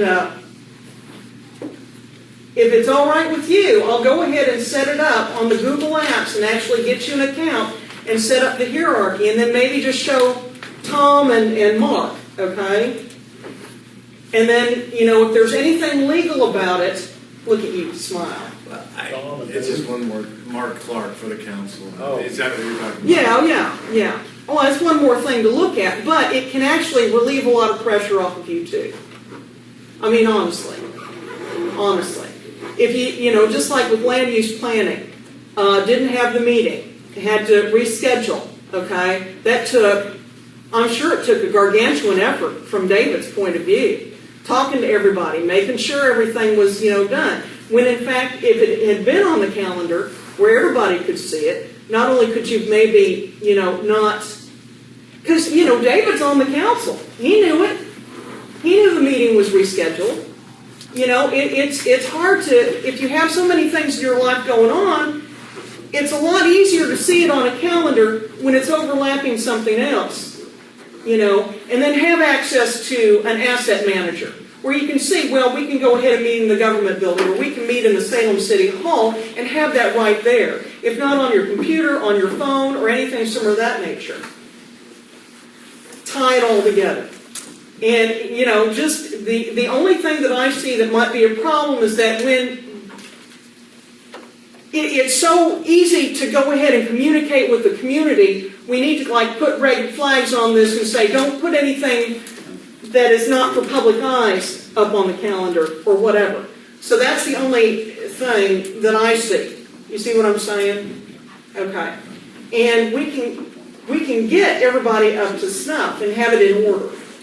I'm just being. I don't see a problem doing it on a trial basis, see how it goes. I just think as months turn into years, who's going to be taking that responsibility, you know, over time and stick with that and make sure that it's, you know, because there is no administrative assistant. Basically, it's 3 part-time jobs, and that's just an issue. It's a practical issue that I do see. Right, and then that's the thing. You go ahead and have somebody go ahead and say, I want to do this, and have it Commissioner 1, 2, and 3.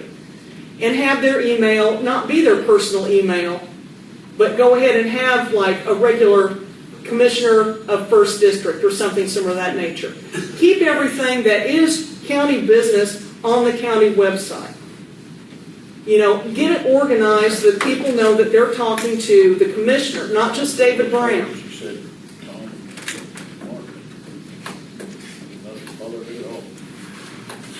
What do you think, gentlemen? You okay with this? I'll make the motion, we allow it. Second. Motion been made, second, we give Rhonda the go-ahead to get with Tom and Mark, make sure that's in the minutes, we don't run around with that. And go ahead with the project. All those in favor, raise your right hand. Go for it, Rhonda. Okay. Booyah. Seriously, I went to the city hall, and Rhonda did her thing with the presentation with who all was there, and I could see a lot of pluses for the county. Like I said earlier, though, I'm not computer wise enough to really get into it, but there's a huge area there that I think that we really need to take a hard look at. I think, Tom, you're probably computer wise enough to absorb a lot more than I could ever do. So. I'm not going to hurt you. It's okay. That'll get started. Okay? All right. Thank you, Rhonda. You're welcome. Byron, how you doing? Good. That brings us up to Ben. Can't talk, so bypass me. How's things with the county council? How's things with the county council? Just say yes or no. Good. That's all right. Good. We're going great. All right. Hi, Bobby. How you doing? I'm good. Where we at? We're good? We're good? Okay. Uh-oh. That brings us to the county highway department. I quit blacktopping today. Is that gonna be a problem? It's too hot. It's not curing. What is it? I got a question for you. What's these signs needed at the fairgrounds? Do you know what, Signs needed at the fairgrounds? is it, you was in charge of it? They said I was in charge of it? Maybe before the fair. Since our county-owned buildings is probably the no smoking issue, Tom, is that correct? Would they have to be out there? They would, wouldn't they? With no handicap signs on Who brought this up to you? Jessie said she thought that they'd give her some notes a while back. Apparently she lost the notes. So I'm asking you today. She wanted me to see where it went and what it was. This is a recent issue. We extended the handicap parking, but you got 4 signs for it. Yeah, the signs are all down. They were all there. And they're all up top, so I don't know if there's something different or what. I was at the fair board meeting, nobody said anything about signs. That's good then. I guess.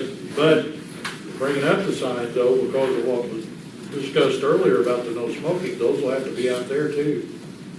That'd be, the county owns those buildings. You're not going forward, right?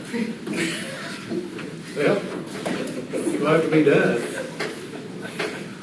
is that correct? County building. The sign will have to go up. So when you say it'll have to be done, I don't know what you're talking about. The sign has to go up. Sign gotta go up. Just from the doors, there must be 40 doors up there.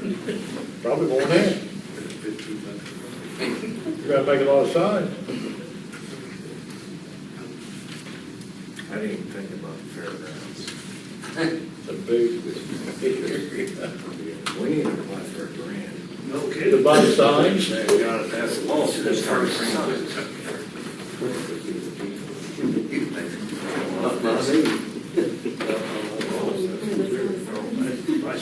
There was no mention of any signs, Gerald. 40 signs plastered around it. People smoking in hot bars, cattle barns. Yeah. I'll have to look at that and see if that qualifies under the statute. No, it's not. When you drive up the Banner, they put a road, big banner up there before you go up on the road, the hill and on the other side. They put a big banner up there saying, no smoking. I don't know about that. might be something you take one move pretty quick with her rear.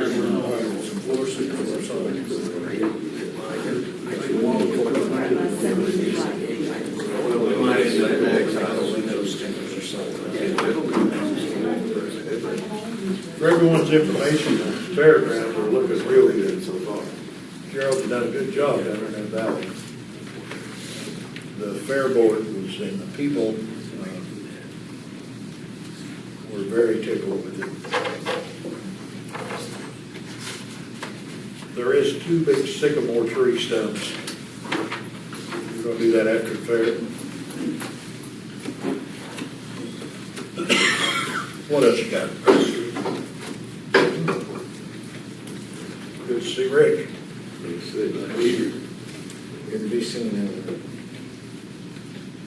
And for everybody's information, Rick does not have to have that additional surgery. I know that breaks his heart. On your stomach, that was the one on your stomach. Surgery on, His nerve behind his lung, oh, behind your lung. the one that hit. Oh, that one, okay. That's great. What do you got, Phil? I'm just taking it. How about the paper?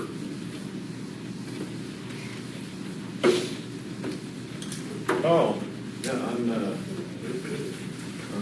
good. That's the things I have. John? Okay, I have talked to Jerome from the Delaney Park, and I guess we need to decide either, I don't know if the county council, if it's gonna be our decision, but he's still confused on how he can get some of the funds that he's paid back on the loan back to fix this, to put back into the park and get another person hired to help him, because he's worked himself to death. Which basically it means we gotta take that account that he's paid down, what, it was close to $100,000, I believe. Is that right, Sarah? I mean, do we allow him to take, maybe we need to come up with a dollar figure of 20 to 30,000 if he needs to take it back into the negative, that amount to get, you know what I'm saying? He's gotta have a, Yeah. John, can I interject, since Yeah. I can't really talk? At the last meeting, we discussed this. Mark Clark was very clear with Tim Rainbow about how they could do that. So I don't know whether they didn't pass it on to him or, there's nothing to pass, per se. He's got his non-reverting fund. There's not a bill that he's turned in that hasn't been paid, okay? So the bills are being paid, even though we're still in the red, which by the State Board of Accounts is not right, but they're not saying too much to us right now because it is coming down. So what we tried to explain to him was, go ahead and make your proposals on what you want to do. Let us look at them.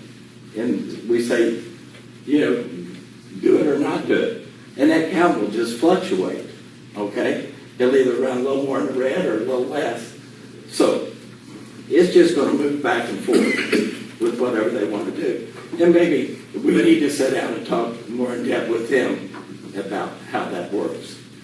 But it's not a matter of making a loan or making anything, it's just let the account run. And I think the message I read from the article was, as long as it's moving in the right direction, Exactly. we're tickled pink. And so Exactly. it's not 100% of everything has to go to pay that down. No, Okay. no. And if- And I mean, there was some confusion about that. Basically, if their concern is, we wouldn't be paying any bills because there's really no money to pay bills, but we continue to pay the bills, right, Sarah? There's not a bill comes in that doesn't get paid. It's just that a lot of the money that they're paying in is working down the existing amount that's out there in the negative. The state will not let us split funds, okay? When it comes through the auditor's office, if there's a minus, it's gotta be paid for. I made a So comment the it's other day. basically a paperwork issue to where, you know, the money's being made, there's things, and bills are being paid, everything's being taken care of. The problem is, our park board is sitting out there, and whenever they get their sheet every month from Jerome, it's showing a big minus. Well, they know the park is making money, but it keeps showing the minus because it has to, because it was a minus. There was over $200,000 in the red when he took over. No, incorrect. It was 142,000. 142,000. Well, in a non-reverting, In the park fund non-reverting. still And you got to has. 55, and we plan on working on that 55 during the Yeah. budget. Well, see, I was right, over 200,000. I knew I was right. Second policies day. So anyway, it's gotta look, you know, it's gotta continue to show the minus. Even though the park's making money, even though there's things happening out there, even though money's being spent, bills are still getting paid out of it, money's coming in at a plus, so the minus goes down. Our park board don't understand why every time they get a report, it's showing in the minus. And I think it's really confusing to them. Well, and that's where I made a statement the other night about, and I'm a big business person, by the way.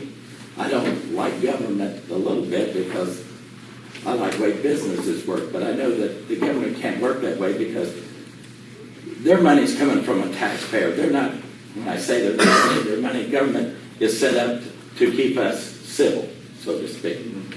But the whole thing in a nutshell is, they do have the opportunity in their non-reverting fund to make a profit on what they do. That's one of the few funds within our system that you have that ability to do. That's not just a budgetary number that's been handed out, you know, so you can't spend any more. And I don't think everybody grasps that concept yet. It took me a while to grasp it, and I'm not so sure that I still grasp it 100%, you know. But still, the whole thing is, I can't just go out here and spend $2 and make $3 on everything I do in government. Can't do that. It's not the way it works. And the State Board of Accounts looks at it in a different way than somebody that would be doing, you know, a profit and loss for tax purposes type deal. So there's a little bit of a distinction when you just got to understand it. Not everybody's going to understand it. In fact, confess, I don't have a full grasp of it either, but I'm struggling to get there. But still, by the same token, I understand their viewpoint just a little bit.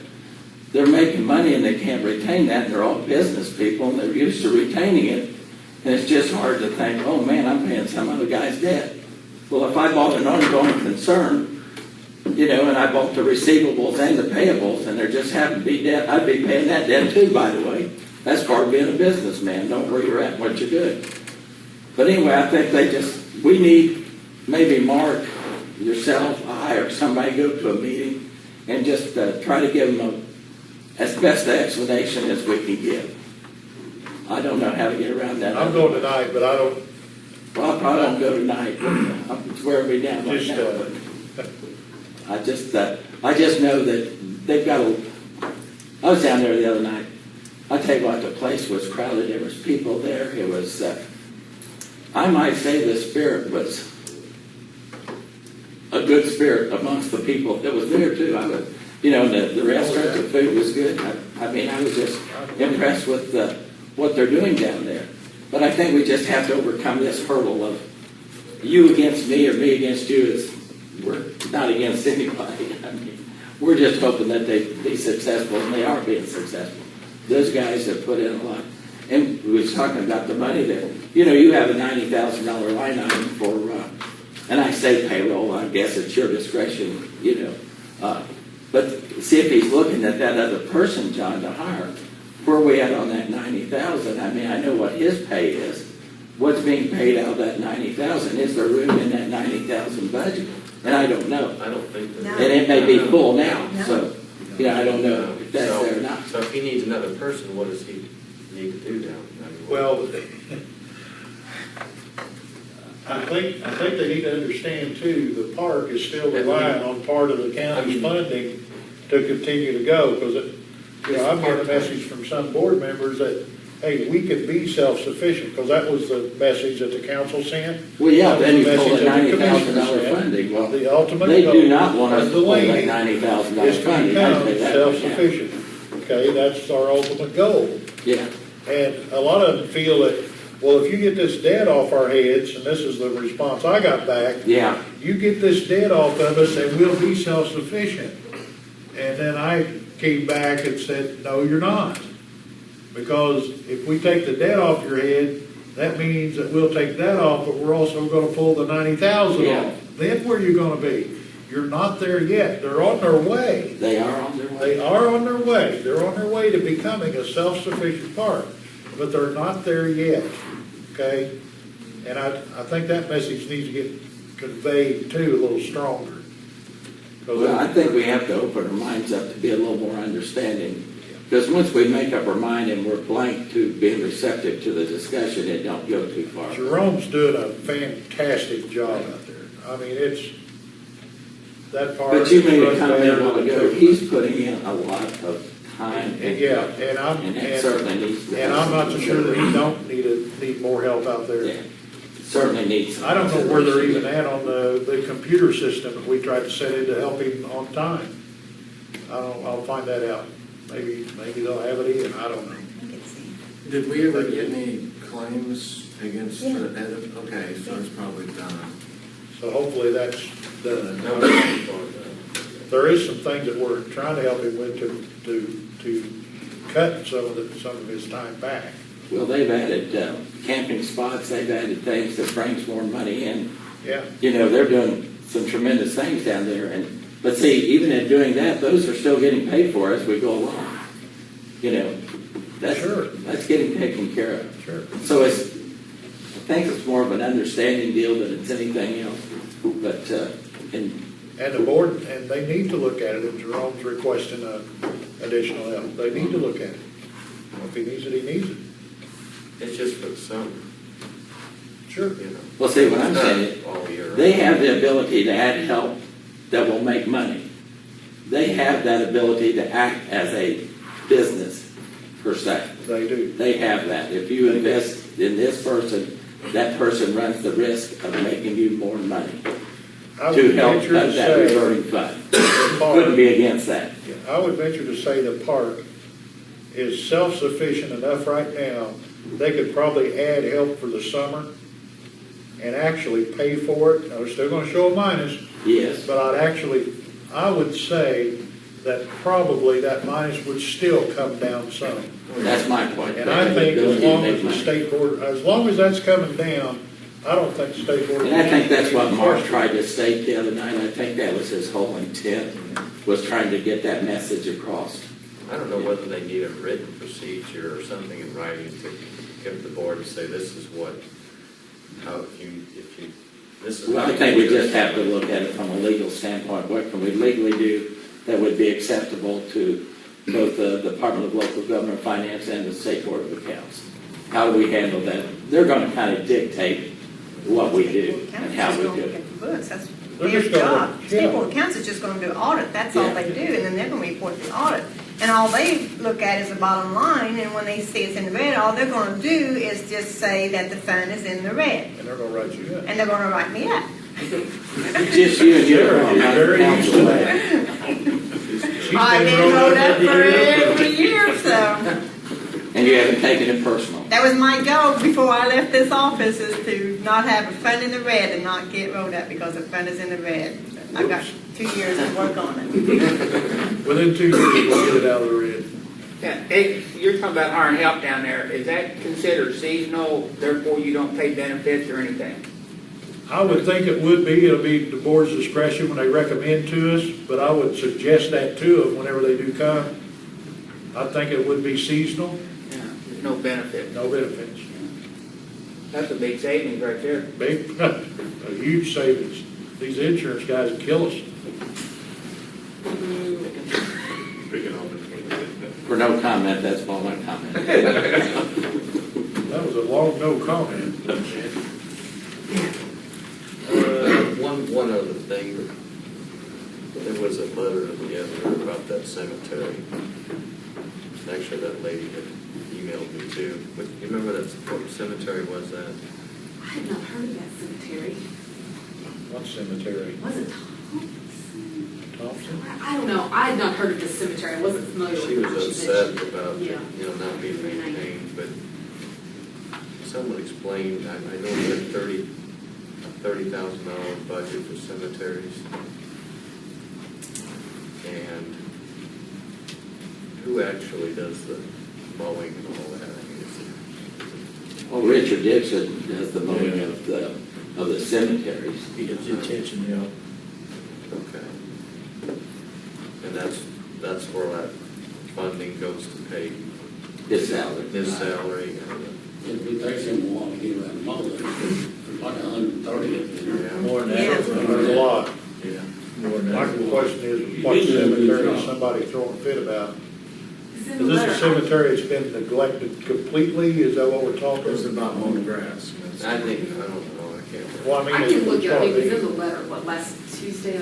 Yeah. Or Thursday, last Thursday. She emailed me You too. got it too, yeah. I didn't get an email, must be in your district, John. No, John, if you just get a hold of Richard Dixon, okay. and Richard, trust me, if there's one out there, Richard knows where it's at. All What right. Richard I have does. the name of my email. I just haven't got to it yet. That may be. You just I give mean, him a because call. I know from, he has always said he always usually tries to But, get I them mean, twice. I think though in the letter it said it was more than just mowing, I think The problem with a lot of these cemeteries, believe me, I know, I play the flag when we go around the nine of them. The cemeteries that have the real old graves, I mean, the old ones, I'm talking Spanish American War, Civil War, back in those days. In those days, when a person was buried, they were not put in a concrete vault. They were put in a box and then set in the ground. Well, over the years, a lot of those boxes sink. You know, they rot out and they're gone. And then the first thing you know, a mower or whatever goes over them and they're just down. The area fills up. And then you got them sunk. When the ground sinks, all your tombstones, which are set at the head of the grave, they tilt and they go over. Now, I know Tom's probably as strong as a horse, but I'm not. Lifting those tombstones up would be a job. My grandson went out with me planting flags at Hop Cemetery, and I had one over, and I said, he said, yeah, I'll pick that up. Of course, he thinks he's a muscle man. So I lied to him and told him when I was 18 years old, I could throw that right up there. But he bent over his budget, he couldn't even move. We had to get a tractor and lift it up. I mean, those things are so heavy. And a lot of the older cemeteries are really looking bad now because they're just falling over. And it's everywhere. And I don't know what the lady's complaint was. I guess I didn't read your letter. It was in last Thursday's paper. Last Thursday. It ran across, all the way across the bottom. There was a lot of letters on the page. Yeah, last Thursday. That's some of the major damage in some of these cemeteries, unless you hired somebody with a tractor or a lift or some sort to go in but how do you repair all the ground? David, I'd say most counties don't even have a cemetery commission, so we're lucky that we have funding for this. Oh, yeah. How you A lot gonna of repair counties hundred don't, and thirty-seven graves? With only one complaint with all the cemeteries, I'd say everything's going very well. I'll So call John, Richard. follow, figure out what it was. Find out. I'll call Richard. I would be curious to know what cemetery you're talking about. I think the name Thompson was connected with that. And the thing, a lot of these are smaller cemeteries like she's probably talking about. They don't have a private, cemetery commission where they donate funds every year. All they depend on is what the county can do through Richard Dixon and the detention center workers to maintain it. I think it's a big number. I don't know what the number is, but I think it's bigger than what Rick said, the number of cemeteries in this county. And is that 130 cemeteries, not counting the ones that have I'm not sure how many, I know we've got a lot. Yeah, there's a budget. I think there's way more than 130. That's all I've got to do. Hey, George? Yeah, the tourism board would like to have some space out at the Williams Building to put a file cabinet and keep it locked with some of their records. Do we have any extra file cabinets any place that we could Probably something out there in it. There's all kinds of office furniture in there, isn't there, Gerald? That whole front. Well, no. No. They bought, no, They get it all out? Yeah. yeah, they sold it. That I don't know. I might look around and see if there's any file cabinet available to use space. I'm sure is not a problem. Put them in boxes temporarily. Well, they need to be locked up. So all we need is a file cabinet can be locked to keep the records. The guys got all the cubicles built down there with locking doors on. I don't believe so. Last time I was there. Get on that day. One over in the courthouse.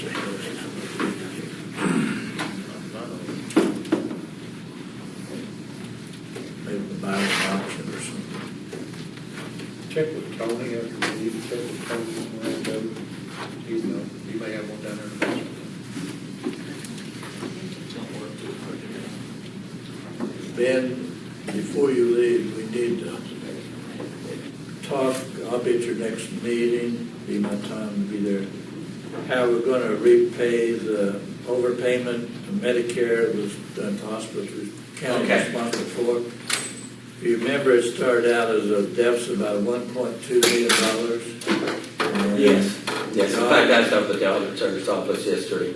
And John Hine, the CFO, at our last hospital board meeting, said that it's just a little over $70,000. So we've got good news to report today that we only have to repay $70,000+, and we need to decide how we're going to pay that back. So that can be discussed at our next.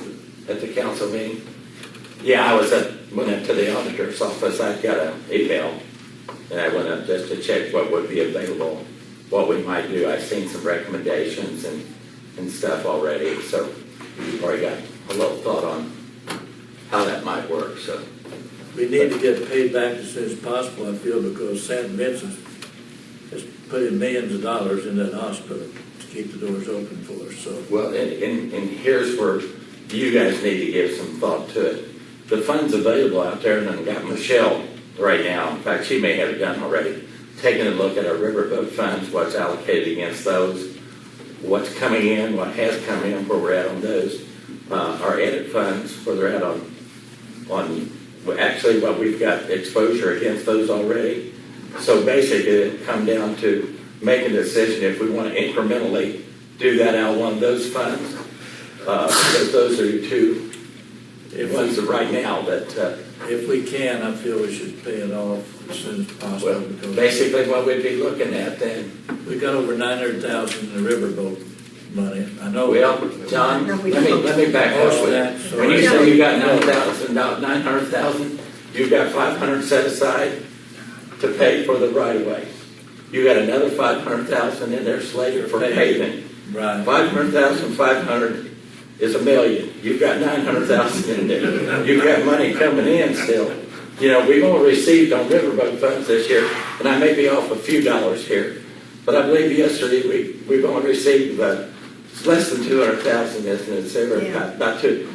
Last year we received 415, which was less than the prior year, and we're on track to receive less this year than we did last year. So what I'm saying is, we might want to look at if we're going to pay that back, what we're not going to do. I mean, that's the question. Are you going to cut short on some of your paving and some of that? Well, we don't want to cut short on the 500,000, but the riverboat probably has been taken care of. But if there's another fund we can get out of, we need to. That's what we looked at yesterday. We'll check at it. We're looking at all those angles. About 2 or 3 meetings ago, Tom, did you make a statement that St. Vincent's was willing to work with us and we can pay that in increments? Let me interject here, because I understand, and I appreciate what all St. Vincent's has done for our hospital. We have run into an issue recently where we had a surprise $230,000 debt repayment on a bridge. So what we did was we allocated the balance of $50,000, which is less than what is needed just to get some projects done, to bridge projects. Then the 25% non-paving added dollars. We've got a commitment to the airport, we've got a commitment to the growth partnership, and whatever's left over was $51,000 or something we allocated to bridge projects. Since that day, we've been notified of a reallocation of an underpayment. It's been, of like 60,000, 25% of that was 16,000. That's 16,000, yes. Okay, my suggestion, I talked to Mark Clark about this, and I tried to convey it with the council, and I've tried to talk to Lee Jager. St. Vincent was very clear, that we would, they would work with us on the repayment of it. We don't know when it's going to come in. We're under a budget, we're a tax-funded entity, and this is hitting us at a time when this is nowhere in any budget. So, normally Ed, it would be appropriate, but since we've got this issue with the bridge funding, I think what we could do is take the 25% of that 62,000, which is 16,000 or whatever, apply it this year, and then work it into edit for next year.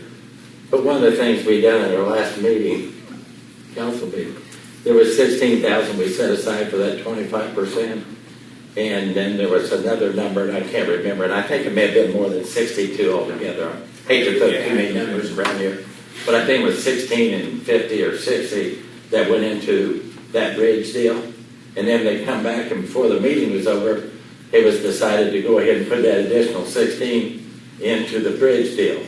And the statement I made was, we could do this by consensus, that if they needed that 16, leave it here, in this area, and if they need it, they can use it, in that area. But anyway, it got moved into that, appropriated into that.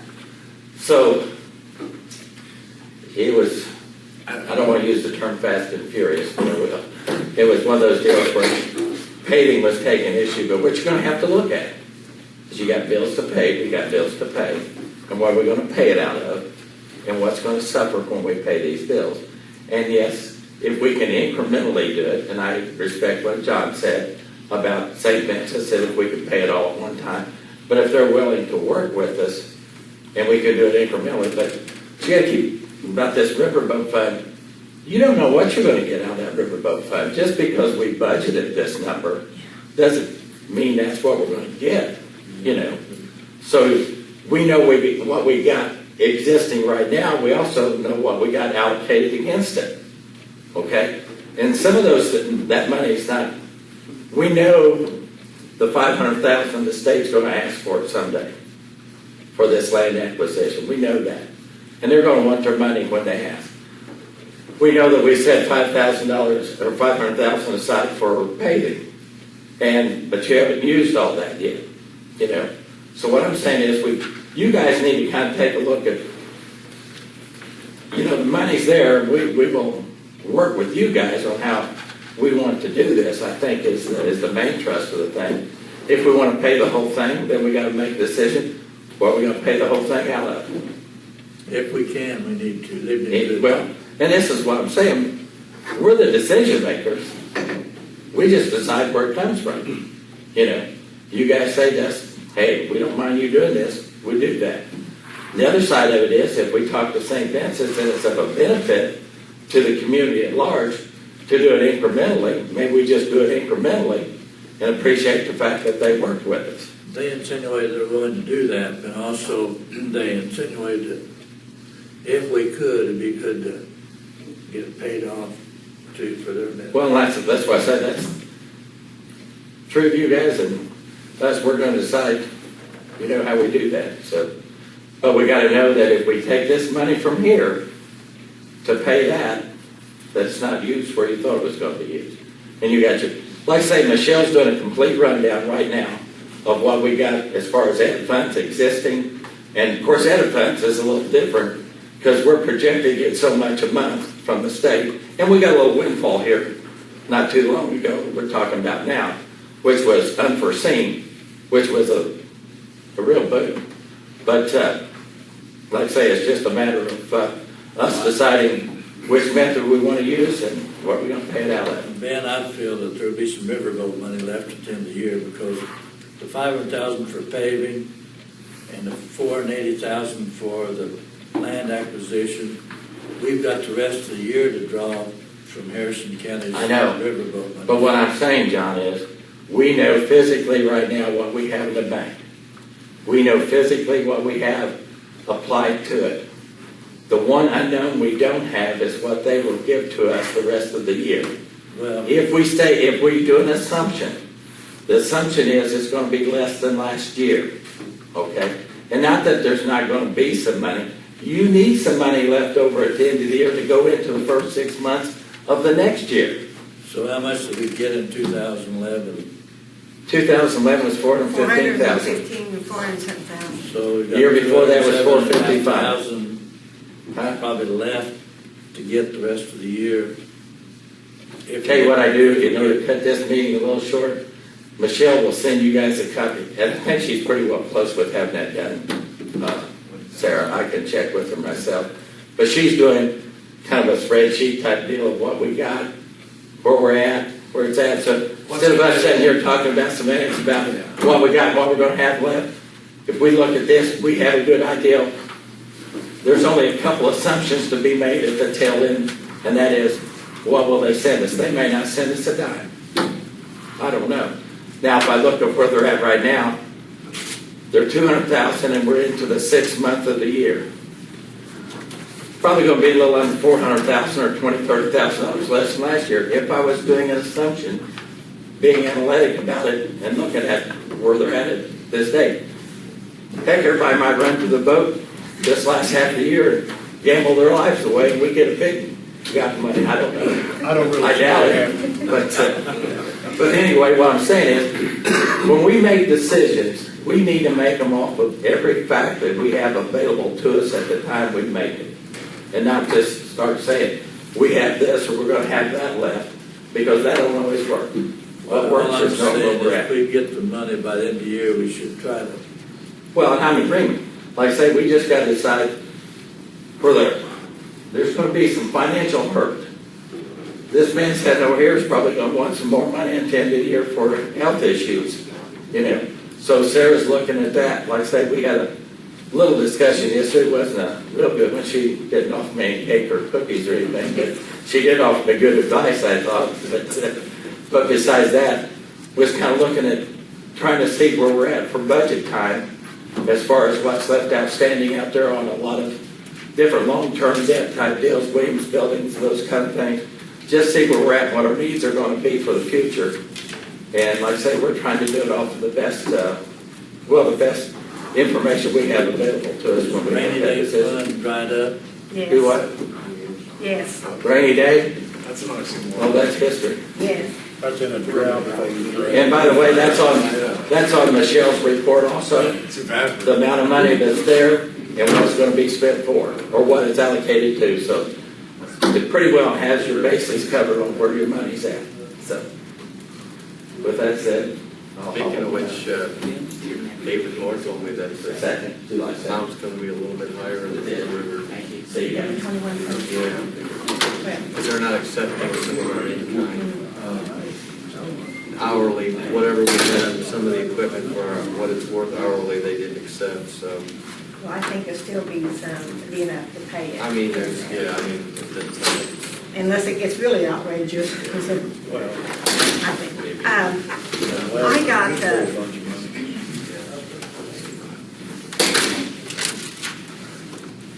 John, what else you got? That's all I got. Okay. Sarah? I got a response back from Runza, because I've been trying to find out this information when we're going to get the bill or we're going to have to pay back for the land acquisitions. He said, I guess the guy that used to be over it, and I had tried to contact several times and never would answer me back. I guess he's no longer working there. Runza gave me the name of it, the new guy that's over it, but Runza also said that he would try to get the information that I requested and give to me. I haven't received it yet, but at least I am. Is he the one with that? No, that wasn't the name. Okay. What else you got? So hopefully, I don't have anything. Claims payroll's already done. Yeah. Southern Indiana, I got a few things. Southern Indiana Transit System. This is from Roland. I don't know if you know him or not, Roland Williams. Yeah. They are having a quarterly transportation advisory committee meeting, and we're invited Wednesday, the 27th of June at 11:30. Anybody? Is somebody's phone ringing? It's mine. That'll be at Harrison County, down Fordon. Beef O'Brady's, they're going to provide lunch. You guys want to go? I think I was. I'll be there, I'm gonna be down anyway with the client, so. I figured he and John will be there.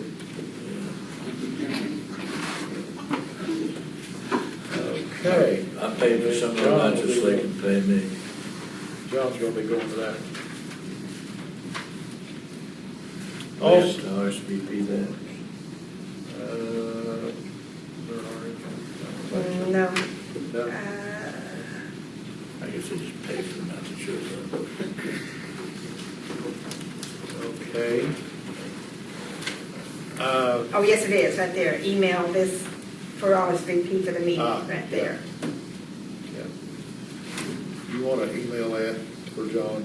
You know how to email? Well, yeah, but I see him all the time up there. Okay, so you're just going to tell him? You're just going to I'll tell him? take care of Courthouse. I talked to Tony Moranto this morning, and if you remember last meeting, I suggested he go ahead and buy more if he could take it and salvage some of the materials off of it. The flat areas on the courthouse were copper sheeting stuck together with other types of material, but he cleaned it up and everything. It was really surprising. The amount he got off of that copper when they sold it, he got $5,800. That's pretty good salvage, wasn't it? I only need 65,000 more than that. But that was what that amounted to, and so he went ahead and got the mower. We got to change leftover guys. This is like McDonald's. That worked out pretty good. That's what it came to. Also, he said I think he got with Tom already, that they've done a walk around on the courthouse. Some of the things that need to be done, okay, and so they'll be working on that. Courthouse is looking pretty good. The people's gonna come back and fix the yards too, because believe it or not, when that thing moved in and right before it moved out, it did rain in Washington County at that time. So it was a little softened enough that it's done a little bit, but he's gonna take care of that. You should have seen me shimmying up a rope on the roof to get to the highest point wearing a suit and tie.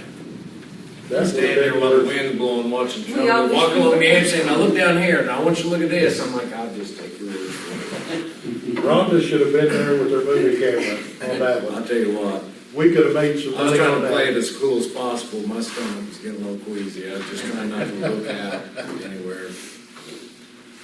Also, the roads, Gerald, I think your district's done. Is that right? Pretty much, yeah. And they're working on my district over in District 3 right now. They paid yesterday, but the heat has just got it to where now they're gonna have to stop for a few days. That heat needs to get back down into the 80s at least. Rick, could you order some of that? We'd appreciate it.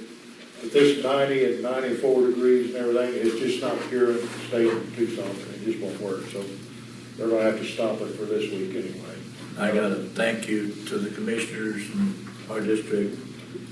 Gerald and I rode around and on the Highland Road out there, the Alexander's, real nice thank you to the commissioners.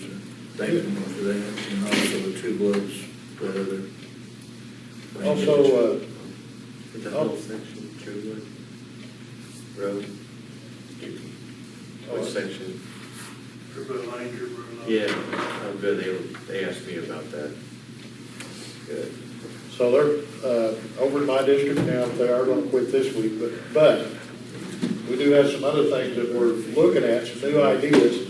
You know me, we're trying to come up, I gotta be one big thorn in the county highway side right now, coming up with asking questions and trying to learn a little bit about some things, but, we're gonna try something different on some gravel. I've already talked to Gerald about it. These, what do they call them?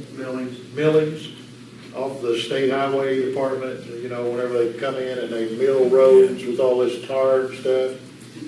We're going to take. Did you try that, Byron? You tried another milling? You felt the first started? Well, we're gonna try it. It's either gonna work or it's not gonna work, but what we're gonna do, and some of the buildings that are out at Temple, actually, we own, the way I understand it. And we do own. The problem with some of them, though, they got some big chunks. But what we're gonna do is take a couple trucks, and there's a gravel road in my district that we're gonna try this on, and property owners are okay with it. And we're gonna take a few loads out there, and Gerald's gonna take the bulldozer, and we're gonna try to spread it the best we can, and take the bulldozer and go over it, and that will crunch it and seed it down in the gravel. And then Terry said that he could take those big rollers after that and roll it, okay? He seemed to think it might work. Sound like you got a drag strip. Hell, I don't know what it's gonna be, but we're gonna try it. We're gonna try to see what happens. Okay, if it works, that'll be great. Don't have anything to You lose. said millings, that's the, Yeah. when you grind up the road? Yeah.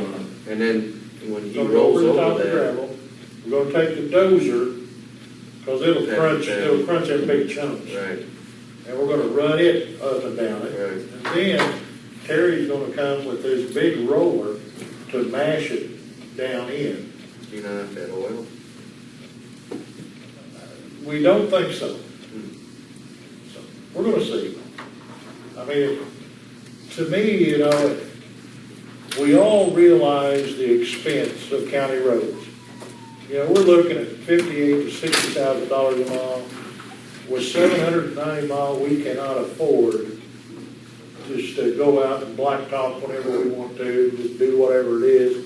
You know, our budget just won't hold that. So what we're doing now is looking at different ways to extend the life of our roads, to improve the gravel, anything we can. I think the ceiling running that ceiling out there over in my district, when we went out there around Cave River Valley area and out north of South Hillo area. By the way, Rhonda does have that on Indiana Proud. I watched the movie last night, Rhonda. Good job. Thank you.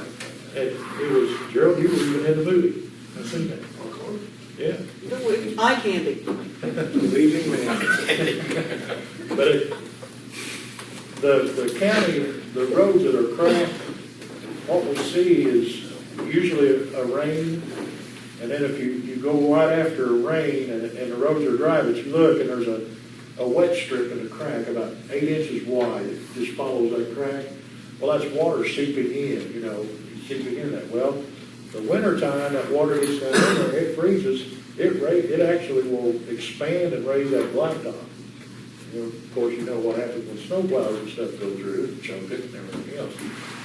So I went out after the last rain, which was many moons ago, and took a look at the sealing job that was done out there.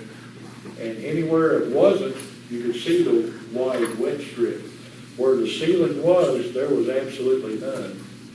I mean, it worked great. So I think this is really, and of course, I asked Terry, I said, well, how long is this going to work? He said, he said, this ought to help your roads. He said, at least another 7 or 8 years. Now, that is, you can do the math on some of this stuff. That's a savings, a big savings. Plus, that only cost us, correct me, $28.50 a mile, right? Instead of $60,000, we're paying $2,850 for a mile. To basically seal cracks. Yeah, and I mean, they're sealed crack. And if you go out on the county roads and take a look down, you're not gonna have any trouble finding them. Think about if we could get that on an aggressive maintenance program. I mean, that seems awful aggressive too. Some of them are too far gone. Right. Yeah. But I mean, moving into the future, prolonging the life of roads, starting to hit these cracks early on. Oh, yeah, it would really make a It difference. seems like that'd be awful labor intensive. I mean, we'd have to get there's a lot of roads with a lot of cracks. They were wet. But it goes fast. It goes Every night fast. it goes fast. Oh, yeah, They were poking I their need to watch the fingers video, I into it. know. 15 minutes, Sorry. I mean, they were just, yeah. yeah, it It's was. pretty quick deal. They're gonna do something in a second, I think, again this week. The only kicker to it is, though, and we got, now this oil that they use, there's like Terry gave me a quick lesson. There's like 4 grades of oil. And the higher you go, the thicker the stuff is. The stuff that they use is the thickest. And it'll gel up, real fast. So they use it, it's a heated machine when they put it down, and it gels 10 minutes. Yeah. Within 10 minutes, you can drive on it. Pretty amazing. Yeah, oh, yeah. Now, the cracks that are real wide, they have this substance called a cord. Gerald, you've probably seen it. I never did see it. But Terry said even some of the wider cracks, you can put those cords in and then you seal over the top of it. So it may be a good deal for us. So we're really looking at a good cost savings here. Did you sell the Hopefully this bars? other thing may work. I don't know. Got one, so Are you gonna tell me when you do the next thing, or, just like you just drove by my house? Nah, we're gonna If Terry surprise hadn't you. called me, I would, hey, you going? I got equipment, David. You're not that far away. Let me know then, please. You'll have to get with Gerald on that, because I don't know when he's gonna do it. Okay, But whenever we get a chance to do it, we're gonna do it. okay. Gerald, did you say you took care of that problem on Northwest Key Run Road, whatever it was, E. Murphy or I something? believe so, yes. I think all has been done, I believe. It's another thing, if those filings, if them go down right and this idea works, we won't be oiling in doing that. That's a little bit of a savings.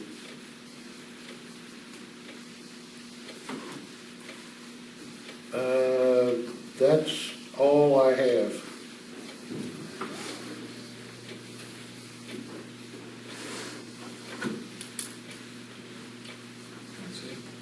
Should have done anything. I'll make a motion to adjourn. Second. Motion been made to adjourn, there's a second, all those in favor raise your right hand. We've already signed the claim, we've done everything.